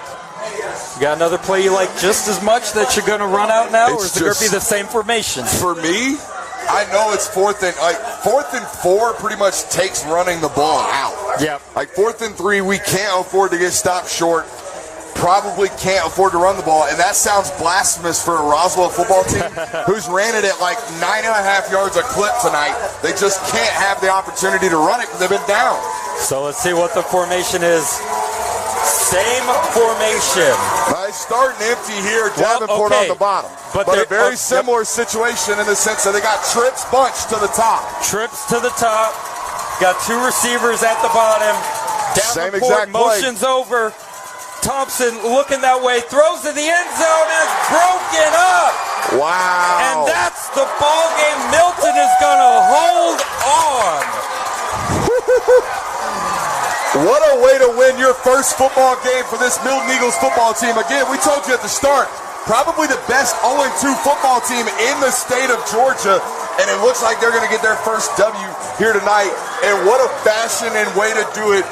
This Milton football team has been the football team to make the play when they needed it tonight. They deserve this win. They've done it all game, and they did it one more time to secure the victory. You still got to go out and execute right here. You still got to go out and run the football at least one more snap. Now, you can get in victory formation, but the ball's inside the 5. Got to be careful here. 31 seconds left on the clock. You cannot afford any type of operational issue. They are not a under center football team, so they're going to have to run the ball here. Yep, Nickel in the shotgun, stands in the end zone, takes the snap, runs it forward. Golly, that makes me nervous. Takes a seat at the 2-yard line. And that is going to be the ball game. That's the ball game. My God, son, what a ball game. Clock ticks. Milton with their first win of the game, first win of the season. Roswell, their first loss of the season. And these are 2 teams which I think I can safely say we're going to see deep into the playoffs. Again, man, if you're Roswell, this is a heartbreaking loss in the sense that you probably leave tonight thinking you are the better football team. You have a couple of interceptions go the wrong way, a couple of breaks go the wrong way, can't quite finish in the red zone on multiple occasions. Give your hats off to Milton. They blocked PATs and extra points when they needed to. They came up with turnovers when they needed to, and their offense was, by God, explosive when they needed to be. A great win for this Milton Eagles squad and Coach Ben Reeves. So Roswell now taking a week off as they prepare for region play. Johns Creek hosting Johns Creek in 2 weeks, and Milton's going to turn right back around to visit Alpharetta, which should be another tough matchup. But just Brooks, I mean, Milton, 2 very good opponents, out-of-state opponents, still 2 losses. I mean, you're finally got the one in the win column. What do you think that does for them moving forward? This is a team with championship aspirations. It absolutely is. Played for a state title last year, lost that one to Collins Hill, obviously. But they don't really have downtime, right? Next week, they got to go to Alpharetta, a really, really good football team. Then they got to go to North Cobb, to South Forsyth. They get Forsyth Central at home in a couple of weeks. But they don't come back home for a month. They got a bunch of really, really big-time tests on the road in the next couple of weeks, but this is exactly what they needed. If they drop this game tonight, they enter Alpharetta next week 0-3, still searching, trying to get in that win column. That's not the position they wanted to be in. And for Roswell, their final non-region game, here on out, it's straight region matchups for the Hornets. What do you think about the Hornets here? Tough loss, like you said. Arguably the better team. We don't have the final box score, but it wouldn't be surprising if they had more yards. Hey, clean up the mess. Yep. If you're the Roswell Hornets, clean up the interceptions, clean up the turnovers, and you probably win this football game, right? But I think if you're watching tonight or if you watch this broadcast, I just think you have to tip your cap to the young men for Milton that just continued to show up. When the big play needed to be made, by God, the Eagles made it tonight. Any final thoughts before we sign off here, Brooks? I mean, we're pitching a perfect record here when it comes to good games here on this. To delightful football games. No, I mean, I don't have much to sign off here with, except for if you're watching tonight and you want 11 Alive, come out and broadcast your football game next week. Hey, we're open. It's going to be a good game. If we're here, it's going to be a good game. We'll promise you that. I can't promise that you want it to be a good game if you're the head coach of one of these football teams, because I think some gray hairs were grown and some hairs were lost today via the stress of this football game. But nah, it's been a great night for high school football and a great football game between these two inter-county opponents. Though they're not region opponents, this is a rivalry. That's what rivalry football games look like, and you saw the emotion on both sidelines tonight. Well, that will do it. Thank you for tuning in. We hope you enjoyed it as much as we did. I'm Colin Oakes. Thank you to Brooks Austin. Signing off from Milton High School, where the Milton Eagles get their first win of the season, beating the Roswell Hornets. Final score of 14-7. The Great American Rivalry Series and the United States Marines are proud to recognize the Milton Eagles as the 2022 Great American Rivalry Series champion. Congratulations to everyone who participated, and special thanks to the United States Marines for their partnership of the 2022 Great American Rivalry Series. Who brought? Drive safely. Congratulations, Milton.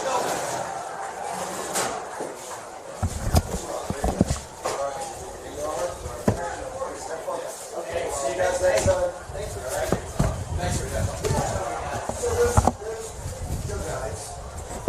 All right, Ox. Oaks? It's Oaks. It should be Ox. I get that's the more common. It looks like Ox. It looks like Ox. Isn't it OCHS? It is OCHS. Ox.